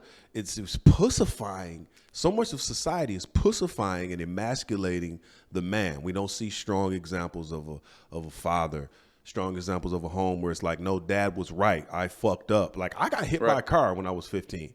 My dad was always telling me, stay out the street, quit doing shit. I ride my bike in the street. I get hit by a fucking car. Right. I got hit by a car, and it was just like, I heard my dad's voice. Like, damn, man. Nigga was right. We need to show more of that narrative. And that, back to Midnight Paradigm, he left me an email, and he's got a really dope video on his channel about how to restructure society, it has to start with family. We starting everywhere else. We attacking celebrities. We attacking these entertainers and all this other shit and they platform. But the reality of it is if I, Langston Jihad, we just say, you know what? In my family nucleus, I'm going to be the man who's led by God to teach my kids XYZ and just have a strong family. Strong family. That's where it starts. And it's just so... Like families now, we didn't even have family dinner no more. No. There's no family They dinner. want to take God out of everything. Yeah, agreed. Some lady was running for, I think, Prime Minister of Italy. She ran on a platform of God, country, family, or God, family, country, something like that. Yeah. And everybody, all the left-wing motherfuckers was saying she was the next coming of Mussolini. Really? Because her platform was God. It was God in there. They're saying she was a dictator and all kinds of crazy stuff. Well, was she saying crazy shit though? That I don't know. That I don't know. Mm-hmm. But she put God in her thing, her running. I don't trust anybody that does that though. It says God first? Because like Lincoln said, he basically said something to the effect of, I don't claim that God is on my side, only hope that I'm on God's side. So whenever somebody leads with that, and I feel like that's a dog call, because it's like, if you are truly godly, you don't got to say it because it'll be apparent. But when you put that out front, it kind of like, and I hate to do this, but unfortunately, history has proven that motherfuckers that lead with that tend to not have the best intention. Yeah, Kwame Kilpatrick was like that in Detroit, as the Detroit mayor. Okay. I think you got to have a balance, though. No, there's a balance, and I'm not saying that it can't. Like, I'm not saying you don't talk about it or not talk about your faith. But actions speak louder than words. And when you lead it with when you put it in your slogan, you know what I'm saying, and like that, you know what I'm saying. You can do whatever, and everyone will know that you're a person of faith without you having to broadcast it and put it on all your flyers and paperwork. You know what I'm saying? I see your point. So that's all I'm saying.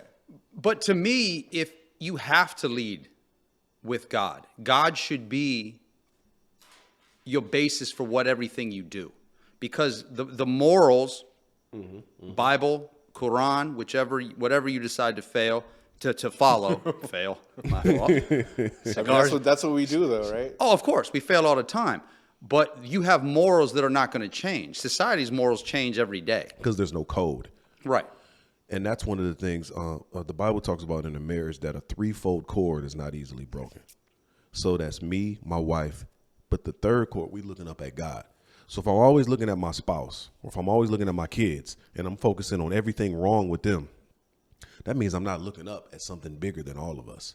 And I think that's the problem with some relationships. That's the problem with society now, is everybody's looking and magnifying the flaws and defects of everybody else. We looking around, and then there's no moral code. But for me, I got to look up at God. Psalms 119 says that great peace have they who love God's law. Nothing will offend them or make them stumble. So if I'm always looking up at him, his laws, his ways, then what you do, it may hurt my feelings, may offend me, but it's like, I'm not making you bigger than God. I'm looking up. We're not looking up no more. There's some people, but there's no. If I have a book, a moral code to go by, then the moral code, that book, is what I look at in reference to all my relationships. Okay, you behave that way. Let me go to the bylaws and see how I'm supposed to. Oh, you said it? Let me go to this. Most people, they're not going to this. They're going to the internet. Or they're going to their feelings. Because I feel like I should be a toaster, I need to be a toaster. It's a forest frog. Yeah. That's a very interesting point, because I am violently anti-Christian. Yeah, I know. But at the same time, if you were to ask me what I go by, it would have to be the Christian upbringing that my mom raised me. Which is like this weird. It's a default code that's in you. That's just built. It's like I don't necessarily like go. It's just like, okay, well, like you said, the bylaw. I was like, wait, do I have bylaws? And I'm like, I guess I kind of do, because there's a certain code that comes from. You do. That's why I fuck with you, because I see it. Whether or not whatever comes out of your mouth and how you feel is one thing, but I watch how you behave in certain situations. I watch how you behave in uncomfortable situations. I watch how you behave in interactions with people who are difficult, and that's when I can tell that motherfucker got a code. They got a code. And them the only people that I want to fuck with. And whatever code you have, it don't have to be my specific code. Right. But if you have one, I'm like, that's somebody I can be around, because at the end of the day, what do they say? There's no honor amongst thieves. Not anymore. You know what I'm saying? But remember back in the day, even when you watch some of them old mafia movies, there was codes. Okay, can't do this. Yeah. There's always somebody you have to answer for. No matter what you do. I'm on your show right now. Yeah. I got to answer to you. That's right, motherfucker. These expensive ass cigars. Here we go. Here we go. But even in the mafia, there's a code, there's rules that we have amongst each other that we all agreed upon. You go to prison. You're a bunch of bad motherfuckers, allegedly. Yeah. There's a code that we live by here. Yeah. You step out that code, you're going to get taxed. But the problem we have now is if the internet is giving everyone a voice. everyone feels important, and now everyone feels that they're a leader. But to be a good leader, you got to be a good follower first. You feel me? And you got to I would suggest anybody that's running a company, you're a manager, or even if you're running a family, I really suggest you intake some materials on leadership. One of my favorite leadership authors is John Maxwell. I got the book. Don't let me forget it by the end of the episode. 21 Irrefutable Laws of Leadership, 360-Degree Leader. Those you could get them on Audible or whatever you want to read about how this leader handled these situations so you have a blueprint to go by. Most men now are not putting in the work it takes to be good leaders, whether it be life experience, whether it be books, whether it be information. And if you're not a good leader, you need to take some time to actually obtain some information to help you be a better leader. Then you'll realize like, oh shit, because a great leader will lead themselves well first. You know what I'm saying? I just don't think people spend enough time trying to be good leaders. Well, bro. that goes back to me thinking everybody's lazy. We don't want to spend the time doing any of that. We feel. Why though? But that's what we're told now. Feelings Yeah. instead of facts. Pussifying these men. That's Andrew Tate. He got canceled. Is he still canceled? I don't know. But that's why he got canceled. Yeah. Because he was saying men are becoming pussies. Now, yeah, he said it a little rough and raw. He could have said it a little better than he did. I fuck with Andrew Tate. That's my dude. I fuck with it, but it's true. It's just if you're constantly showing a narrative on TV that, the father don't never know what he's talking about. He always stupid. And, maybe he's these feelings. And it's like, man, my dad would beat the shit out of me, dog. If I was out of pocket somewhere, he would turn up on me. And I think the most embarrassing thing he would do to me, but it would get me in line, is hit me in the back of my head. Shit would sound like a shotgun. Like, now sit your monkey ass down. That's and then enough. I'm looking around, and that was me getting my ass. That's like Singapore. That's me getting my ass whooped in front of everybody. When you get popped in the back of your head in front of all your cousins and shit, wham, shut the hell up. You can't do nothing. I can't whoop my dad. I'm 6. Right. I got to sit down and shut the fuck up. But also, too, life will whoop you, too. You know what I'm saying? All the time. It's whooping my ass now. If life was whooping your ass, Oh, man. it's a whole nother story, dog. What else I got down here, man? Tiger security guard. Yeah, celebrities need to surround himself with more people like that. They not willing to do it, dog. They're not willing to. Talked about Kevin Durant. Oh yeah, these relationships. Have you ever been in a relationship where that relationship was so fucked up that it just affected all your other relationships? No, all the time. Why the fuck do we do that as men? We in these relationships that. You talking about a relationship with a female? Yeah. You're in a relationship with a woman. I was ambushed. He was ambushed. Was bamboozled. I've been in relationships where that relationship would negatively affect all the other ones around me. 100%. And I would be like, damn, I got to cut this shit loose. And then that goes back to my process now that I have where I'm like, observation, revelation, recommendation. This is what I got to go through these 3 things. But if you're in a relationship, or maybe even just a friendship, and that friendship or relationship is negatively affecting all of the ones around you, you need to get away from that shit. You need to get away from that shit immediately, dog. People can't make the tough love decisions no more, though.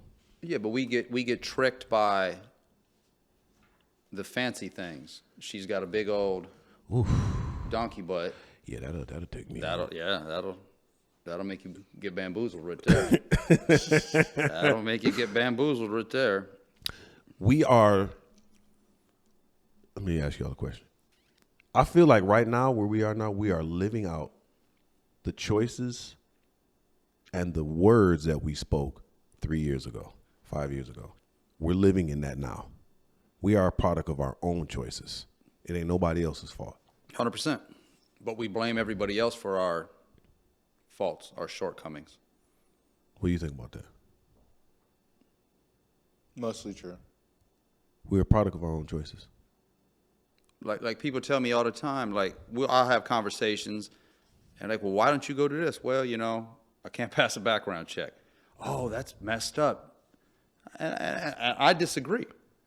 If somebody's going to employ me, they need to know what I've done. You know what I'm saying? Yeah. To the fact where that shouldn't be the final determination, Right. but it's a piece of the puzzle. This is this person's character for this amount of time. Right. So based on that, if they don't want to give me a job, I'm okay with it. Does it make it harder? Hell yeah. Yeah. But those are the consequences for my actions. I'm a firm believer that where I am now, I'm a product of my own choices. I'm a product of what I say. As Proverbs 18 says, death and life is in the power of the tongue. That's why I'm not a huge fan of certain rap songs, because you repeating those lyrics, you're inviting that into your life. So I'll be on my kids like, watch what you say, watch what you say. Where I am now is a product of my own choices. It's a really dope book by Joseph Murphy called The Power of the Subconscious Mind.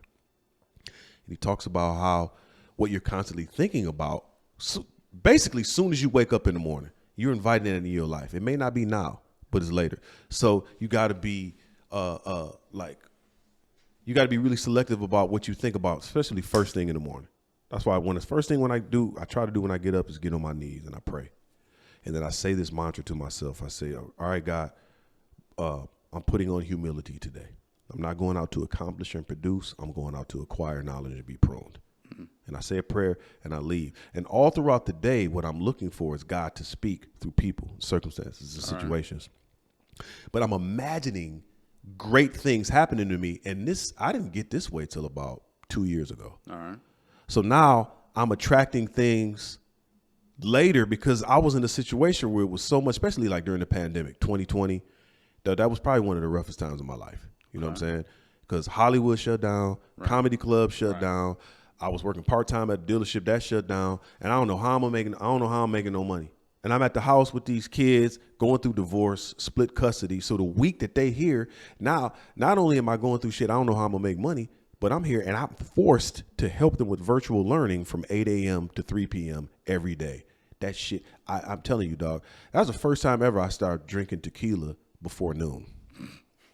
I was turned helping them with the virtual learning. What is it? 9 times 8. Shit, I blasted. But that was such a difficult period in my life. And I'm like, dang, man, how am I here? Because I was forced to look at my choices. Right. Being in the house, like, fuck, man. Damn.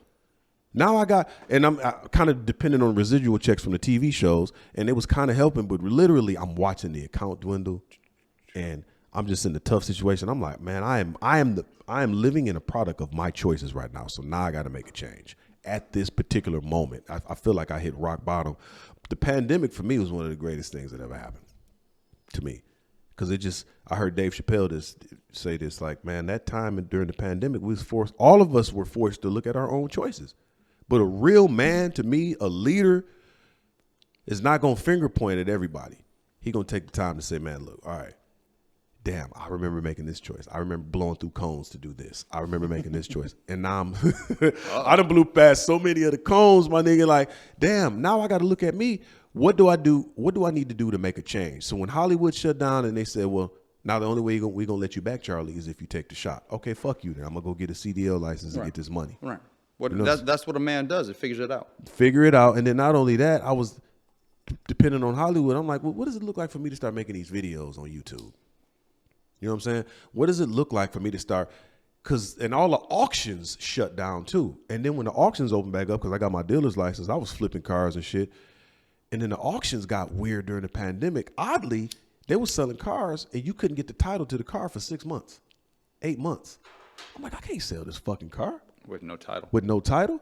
Man, when I spent some time with God. I fasted and I was just on my face praying. And God just downloaded every piece that I need. Because, again, I went to the manual. Oh, I'm confused. I don't know what's going on. Let me talk to the creator. Right. Dog, I started buying cars off Craigslist, OfferUp, the whole nine. I remember I bought an old school Caprice in Victorville for a really dope price. I put it on Craigslist. A dude from Vegas hit me up. He was like, man, I'll give you. It was a grip. Yeah. I give you the. I was like, bro. He was like, but you got to bring it to me. I said, my nigga, I'll bring it. But if you don't want it, I need XYZ. Right. Take it back. He said, fine. Man, I drove that motherfucker there. It started getting dark, and I found out the headlights didn't work and shit. So I'm on the way there. Dropped it off to him. He loved it. Cashed me out, man. Had to be a dope nigga or something because he gave me the majority of the money was 1s and 5s. Wow. I had a backpack full of money. How long did it take you to count it? How long did it take you to count it? Fucking forever, dog. You did goddamn right. I counted it too. Counted the money, put it in the backpack. I flew back from Vegas to Detroit the next morning. And I already knew I was going to get flagged by security. Oh, yeah. What's this? And I just sold, but that's how I was. I bought a Corvette. I was just buying all these cars and flipping them. I made a way. And then I found out I was eligible for a little bit of unemployment later on. I got a hold of that, but it was just like I had the strategy and I started focusing on this online shit, and then it made it easier. But if I didn't spend that time with the creator and make different choices in my life, I think I'd still be depressed and fucked up now. Yeah, it was easy to do. It's easy to do. That pandemic was a blessing, man. So that's just, you know, It taught you something about yourself. Say it again? It taught you something about yourself. Yeah. I needed it. I needed that self-reflection, man, and just spending time with the creator. Like, okay, God, well, what do I need to do right here? How do I navigate out of this situation? And I was doing comedy shows in backyards. Remember that one, Langston, you came to? Backyard comedy shows. Yeah. Dog, and I started feeling so much better. Like, oh, I ain't got to wallow in this shit that everybody, because to me, you know, that whole pandemic shit wasn't real to me anyhow, dog. I wasn't wearing no mask and doing that all the other shit, but it was weird shit happening. Oh. I fucked around and got shingles during the pandemic. Knock it off. I thought it was a spider bite, dog. All right. I went to the doctor and it was like, you got shingles. I was like, I thought this shit was for old white women. Whoa. Well, you can't say that. Especially to me. I couldn't believe it. And I was watching people die that was taking the jab and then dying. And then some of them was just dying without taking the jab. I was like, man, okay, it's some shit in the air. But I just hated that the government was like, okay, now we're going to force you to stay at home. It's hundreds of thousands of motherfuckers that die on the freeway every year. You're not forcing people not to drive. Why would you force me to stay in the crib? But there's hundreds of thousands of people that die from everything every year. Why are we not forcing? I just hated that I was being forced. But what I did notice is that in 2020, it was the greatest wealth transfer ever between baby boomers and their kids, baby boomers and grandkids. Huge wealth transfer happened in 2020. And in the middle of that huge wealth transfer, that's when this shit happened. And this is kind of some conspiracy theory shit. But I feel like... Where's the X-Files sounds? Doom, doom, doom. Yeah, we need that. I feel like during that wealth transfer, the government wanted a piece of that shit.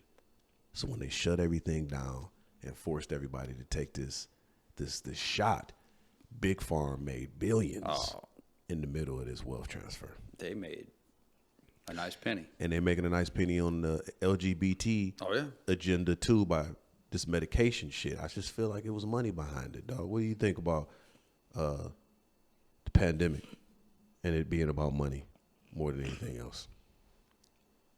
Totally feel that's a possibility. We live, our society's based on money. Everything we do in a capitalistic society revolves around money. We'll sell our soul for $1. True. And how much money does the pharmacy companies have to invest in X pill for whatever? Yeah. Big money. Yeah. They got to get it back somehow. Yeah. All the time. Yeah, they're getting the bread. Oh, they stay with that. They're absolutely getting into it.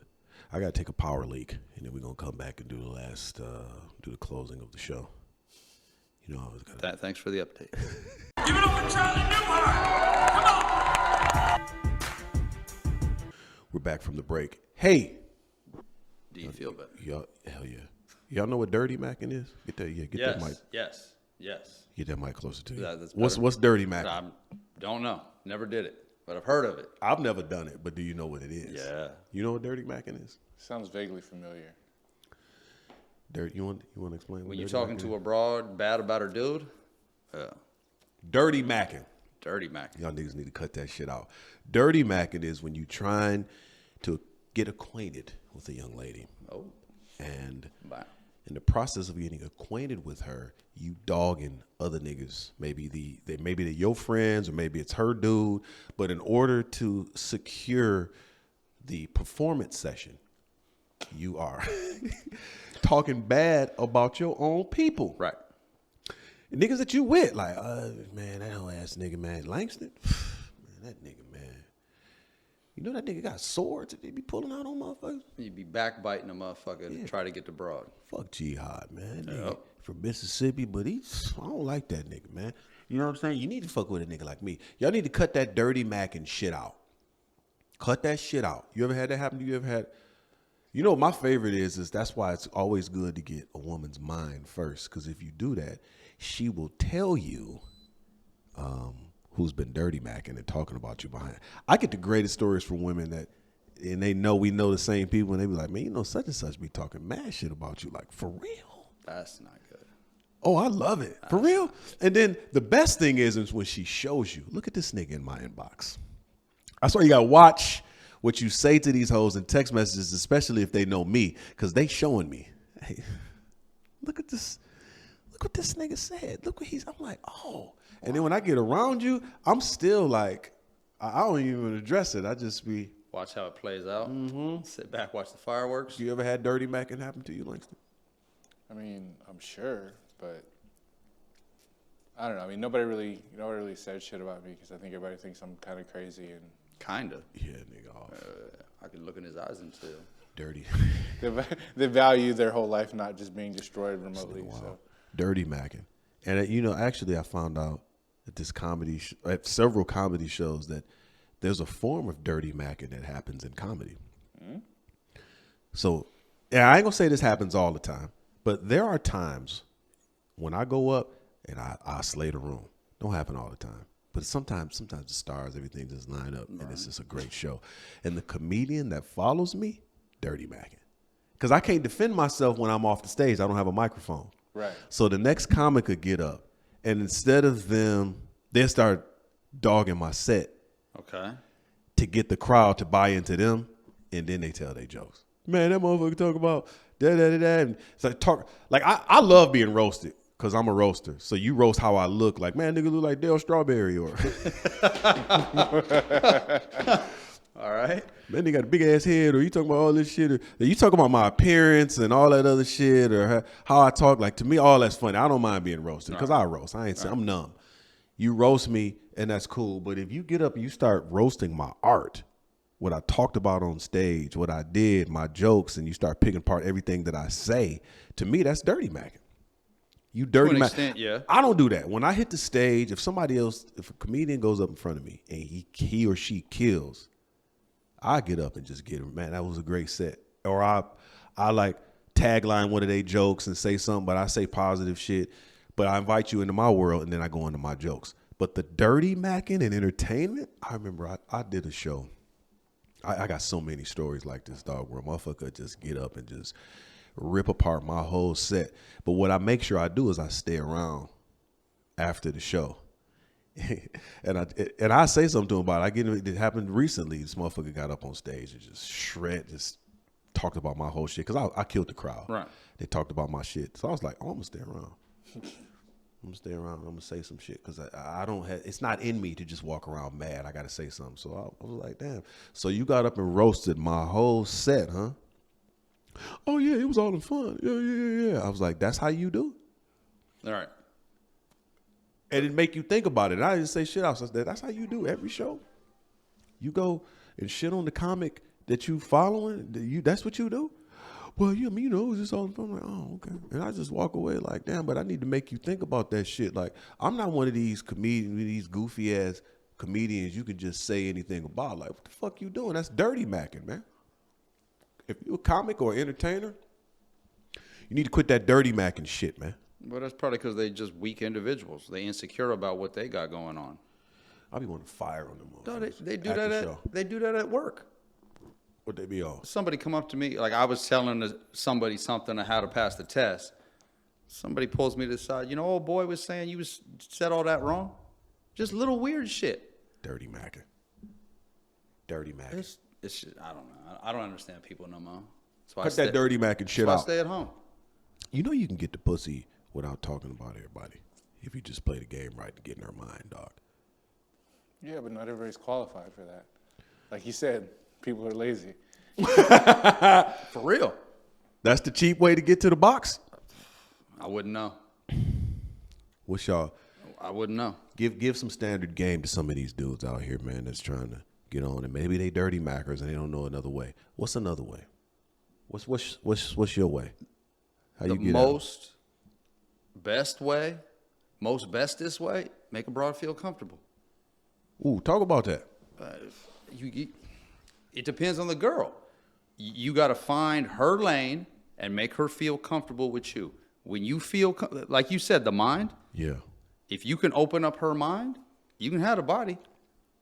Got to get that mind first. You got to get that mind. You got to, and different women, different ways. Yeah. But you got to make her feel comfortable with you. Then she'll give herself to you.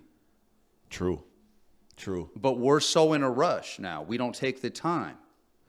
And yeah, that's true. And pay attention to and read the signs. Right. Crack a few jokes. We don't take that.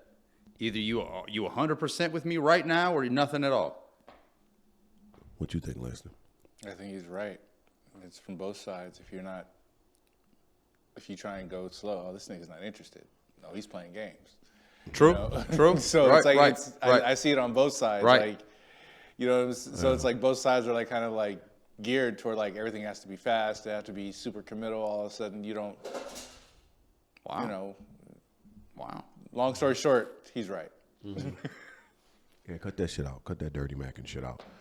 I want to tell y'all this story, and then I want to talk about the shit Langston brought up, and then we're gonna bring it to a close. My dad said that his friend was invited to a surprise birthday party. All right. And the guy's wife, it was her party. So they shit is so wild, dog. He said so apparently this guy was like, look, I want to invite all my coworkers over for a surprise birthday party for my wife. I want everybody to wait in the basement. Okay.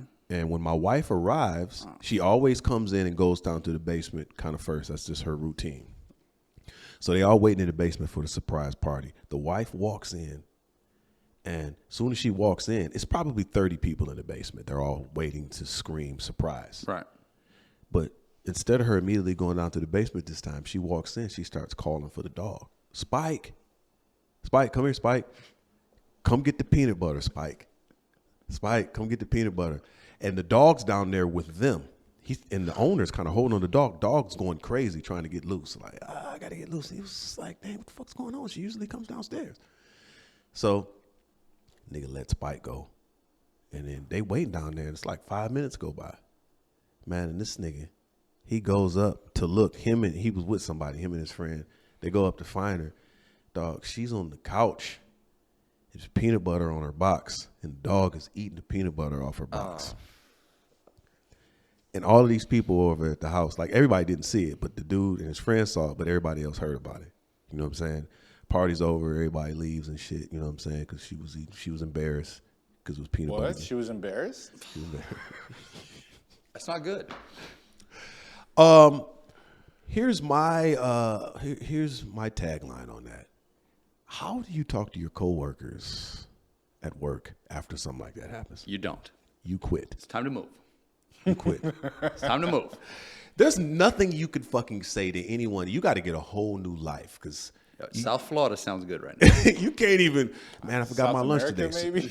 Maybe maybe you got to South change the whole America. country. But It's nothing you can say because there's no coming back from if that's some shit, if I hear about it and then I see you in the lunchroom and you get to talk about, man, I forgot my sandwich today, so you forgot your peanut butter and jelly sandwich. You ran out of peanut butter at home, huh? Where'd all the peanut butter go? That nigga needs to probably. I'm not saying kill yourself, but yeah, go to another country. You can't be a part of that. No more dogs in the house. No more dogs in the house. No more dogs in the house. I don't know why. This is also just a random thought. I will never skydive, ever. Ever in I life. don't see the point. I'll never skydive because you have to have a dude strapped to your back the whole time. Well, even if I was jumping out solo, well, I'm not an adrenaline junkie. Yeah. Yeah, I'm not. No. The dirt bikes, the surfing, the all Well, I like that. dirt bikes, but I'm not adrenaline. Enough of my life. I've been shot, so enough of my life. The adrenaline is just I don't need. Yeah, no, I'm not jumping out of a plane. You wouldn't skydive? No. Langston, absolutely would you skydive? You would? With the dude strapped to your back? What if a nigga get a boner midair? And you on the way down. And he's jabbing you in the buns with this boner, 30,000 feet. That's not good. I'm gonna look over at that nigga and say, man, don't even pull the chute. Just let me die. Let's just die. Just unhook me and let me. I don't want to live. Yeah. Just unhook me and let me go. Turn to that nigga just so. Can you unhook me, please, Just so I let can me go. die? Yeah, nah. There's no way I'm gonna. There's be no dead coming there. back from that. No coming back from a boner in there. How was the skydive trip? Well, Well, you see what had happened was I got a big bruise on my back. I don't want that. I'm dying. Just let me die. see that's too much. That's That's where my mind is. Let me see that ashtray. What I heard when they used to hang people, When they used to hang people? like corporal punishment, you got convicted of murder, they fitting to hang you to kill you. The body, now I don't know how true this is, your neck breaks and you still shoot, you try to reproduce one more time. Wow. You clap That's what as I your heard. neck breaks.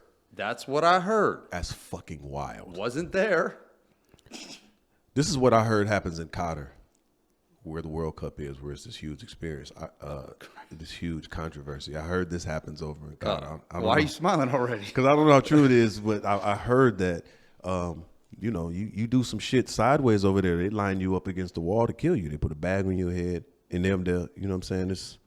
It's open assassination if you do some bullshit over there in Qatar. But what I heard is if you got a bag on your head and they're getting ready to shoot you and they notice that you got a boner, they won't kill you. Did you hear that? No, I've never heard that. That's news to me. Why would they save you? Why would they spare you if you had a boner? He's one of us. He's crazy like us. This nigga got a boner. You about to get killed? Let's just save his Oh, life. he's good. He's good to go. All's forgiven. All forgiven. Tell him about that story with the dude on live. Oh yeah, so basically some kid had access to his dad's guns for whatever reason. Decided he would go on live talking about how he was strapped up and blah, blah, blah, and fuck his ops and blah, blah, blah. Okay. His dad apparently caught wind of the shit, so his dad took his phone, got back on live, smacked him around, and told him like any of his friends, if they want to come stop him from getting smacked around, since everybody's so hard and they want to be on live, stunting, come Right. do something about it. Right. Because he just wasn't having this kid who looked pretty square to be out here just basically taking his dad's guns, which are not for his dad didn't look like he was like he was in the game or nothing like Right. that. He's just a man who has guns because you're allowed to have a fucking gun. Right. Right. And so and there was this controversy because people were like, oh, you shouldn't discipline your child like that, not in public. And, blah, blah, blah, blah, blah. The main thing was people were saying he shouldn't be disciplined in public. Public humiliation is bad. And a bunch of other shit with people without kids said. And Of course. It's always the people without kids. And I just thought it was funny because I'm just like, so what is he supposed to do? Give this kid a slap on the wrist? No, you let him know, this is burnt. This Right. isn't happening Right. anymore. You show up doing this shit again, everybody else is gonna laugh at you. Absolutely. You know what I'm saying? This is no longer a thing for you. Right. You are now a meme. So good job. I saw a girl, a lady do that to her daughter. I guess the little girl was online talking to grown ass men, and she had her daughter with her and was like, "Tell everybody your real age." Oh, And shit. she was just totally disciplining her daughter on Facebook, Insta, whatever the fuck it was. Right. You're 13. Whoever talked to my daughter at 13, you're a sick motherfucker. Right. Watch who the fuck you're talking to. This girl can't even do her homework, or I don't remember what the fuck she was saying. But yeah, she was going in on her. Public humiliation. I honestly believe that would help. I think so. And the people who had the most complaints, I think Langston was saying, was people who didn't even have kids. Right. Yeah, every person that I was like, oh, really? Do you have kids? And no, I don't have kids, but, this happened to me once. And I'm like, oh, maybe it should have happened more because you... Seriously. From what I can see, you're just going through these tweets or you're just a human, dumpster fire. So... Fucking weirdos. You didn't get enough discipline growing up. You know what I'm saying? You can't even act right online when nobody sees you. How am I supposed to... We need that. I love that shit happened, man. I agree with it. You get... Wherever this shit goes down, that's where you're going to get tuned up at. You know what I'm saying? And we just need more. I guess that's one of my problems with California, because all these homeless motherfuckers that are on, when I try to go to the spot in Gardena, We can't even pull in because it's these homeless camps everywhere. Anywhere else, this shit's vagrancy. And it's trash everywhere. Motherfuckers is out naked. And it's like, why are we not doing something about it? Like, we don't police here. It's just kind of like, well, it's okay. We got to understand. And it's like, I can understand to a certain degree if it's a mental illness, if it's certain, but it's just certain shit. There's no way I should be able to walk out my front door and it's a naked nigga in front of my house getting out of a camper and trash everywhere. You see these posts about people go out to their cars in San Francisco. There's homeless people sleeping in their own car, and they can't call the police. They've totally just trashed San Francisco. Say what you want about San Francisco. It used to be a nice city. I don't need to call the police. Crazy. Y'all niggas gonna learn bear spray is very fucking effective. Wow. Wow. Langston, where can we Langston's pick block, that up at? Langston know that the whole block would be trash, but in front of Langston's house would be pristine. And he was just like, look, that dude there is crazy. Do not park in front of his house. They'd probably call the police on him. Mm-hmm. Good luck. Yeah. Here's how I feel, man. The Bible says correction comes from God. You know? So if somebody's correcting you, you got to look at it instead of being so offended. Like, when did we become like Tiger getting dragged out the club? He got corrected. He got pulled out, but he got mad, so he wanted to grab the heater. Like, nigga, you was getting corrected. Right. It's chill. My man didn't give you the pistol. He was correcting you, and he saved your life. He saved you from going to prison. He saved your career. Saved your career. Your money. He was looking out for everything. We hate correction. That's from the devil, man. The enemy never wanted to be corrected. I feel like, that's a whole nother story. But I like that. I like the fact that, shout out to that Pops, man. I don't know where you at, tuning your kid up online. He'll never do that again. And then not only that, man, when that kid goes to school the next day. Oh, yeah. Yeah. Him going to school the next day is the equivalent to dude whose wife was getting the peanut butter ate off of her. I just wonder what the effect is of all the kids that saw that shit. You know what I'm saying? They can talk shit, but just, They thinking about it now. Yeah. Like, Hopefully. That shit was Hopefully. Or how many of them are wondering they wish they had a daddy to smack them around?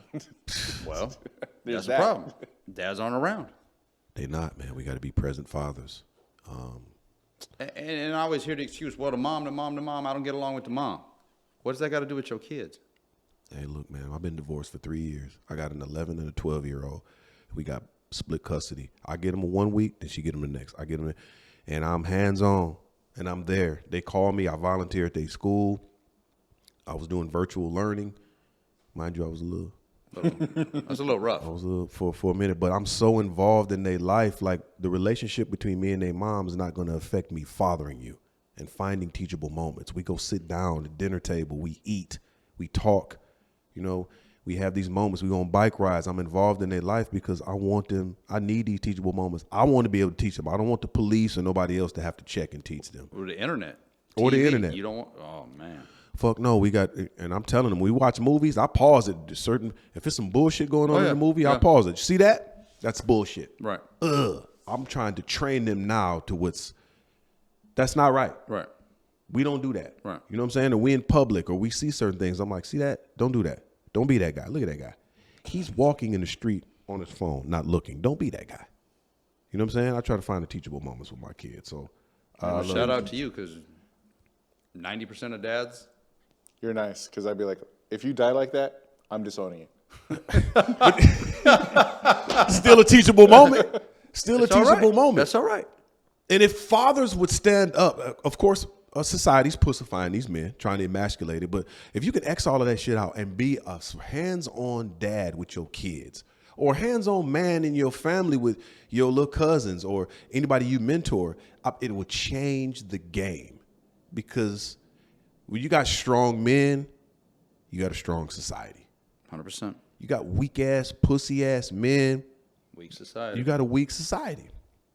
That's how you get took over. You get took over. Anybody got anything in closing? No? Nothing I can legally say. Yeah, Wow. Fuck you guys. Wow. All right, I'm going to talk about these books. This is the one I'm talking about, Power of a Subconscious Mind by Joseph Murphy. Read this book. This is like 100-some page book, too. It's small. But this, man, just about your thoughts and what you attract, because we talked earlier about how, we're living in our choices. We're living in our choices, what we've thought about, what we've chose, and what we spoke. We're living in that moment now. So in order to change that, you want a better future, better thoughts. This book is fire. Joseph Murphy. Better leaders for my men. Men, strong society. Become a leader. And whatever your method is, you know what I'm saying? Some of us learn by being around. I fuck with Jihad because he's had so many experiences of being around strong men in teachable moments in some of your life experiences where you had people take you under their wing, like, hey, let me this, and you were humble enough to listen. Yes. Even if you get it that way. But this book, John Maxwell, 360-Degree Leader. I've read this book twice. I'm always trying to read books on being a better leader. It helps me in my home, my kids, it helps me. I ran my dad's car lot for years. It's just like, I just want to be a good leader. And a good leader, I heard, if you can either control or grow. So if you're trying to control everything around you, sometimes you got to trust. And if you build strong leaders around you, then you can trust them to run their lane and get things done. This book is fire. And everything by John Maxwell. You're looking to be a better leader in your family and everything that you're doing, John Maxwell books. I want to thank all my subs. I've also written a book called I Am Dirtbag. So true. It's the name of the book.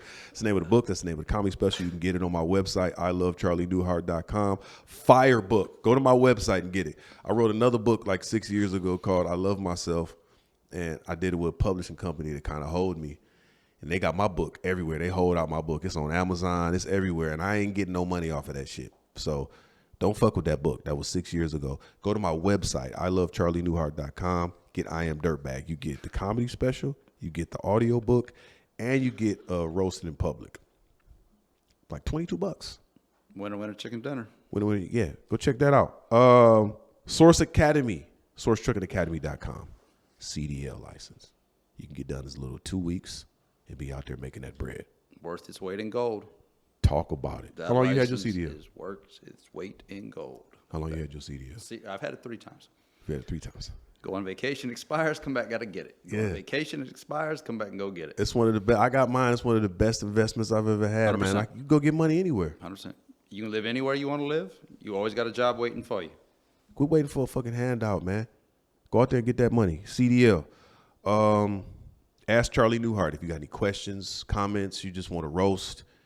You know what I'm saying? Put a roast in there. Send a picture of your face, and then I'll roast you. Don't be a weird dude. Send it. Nigga, this me just out the gym. I'm deleting your shit. You know what I'm saying? And then I'm going to blast you. So send pictures. Men, women, send a picture. You want me to roast you. You want to ask questions you want brought up on the show. Shout out Midnight Paradigm for that email you sent about strong fathers needed in the world. Appreciate that email, bro. Yeah, you know, find me on IG. I am Charlie Newhart. Here on YouTube. You know, fuck with the website. Yeah. Anybody got anything else? No? Appreciate you coming through, man. Anytime. All right. I'll holler at y'all. Give it up for Charlie Newhart.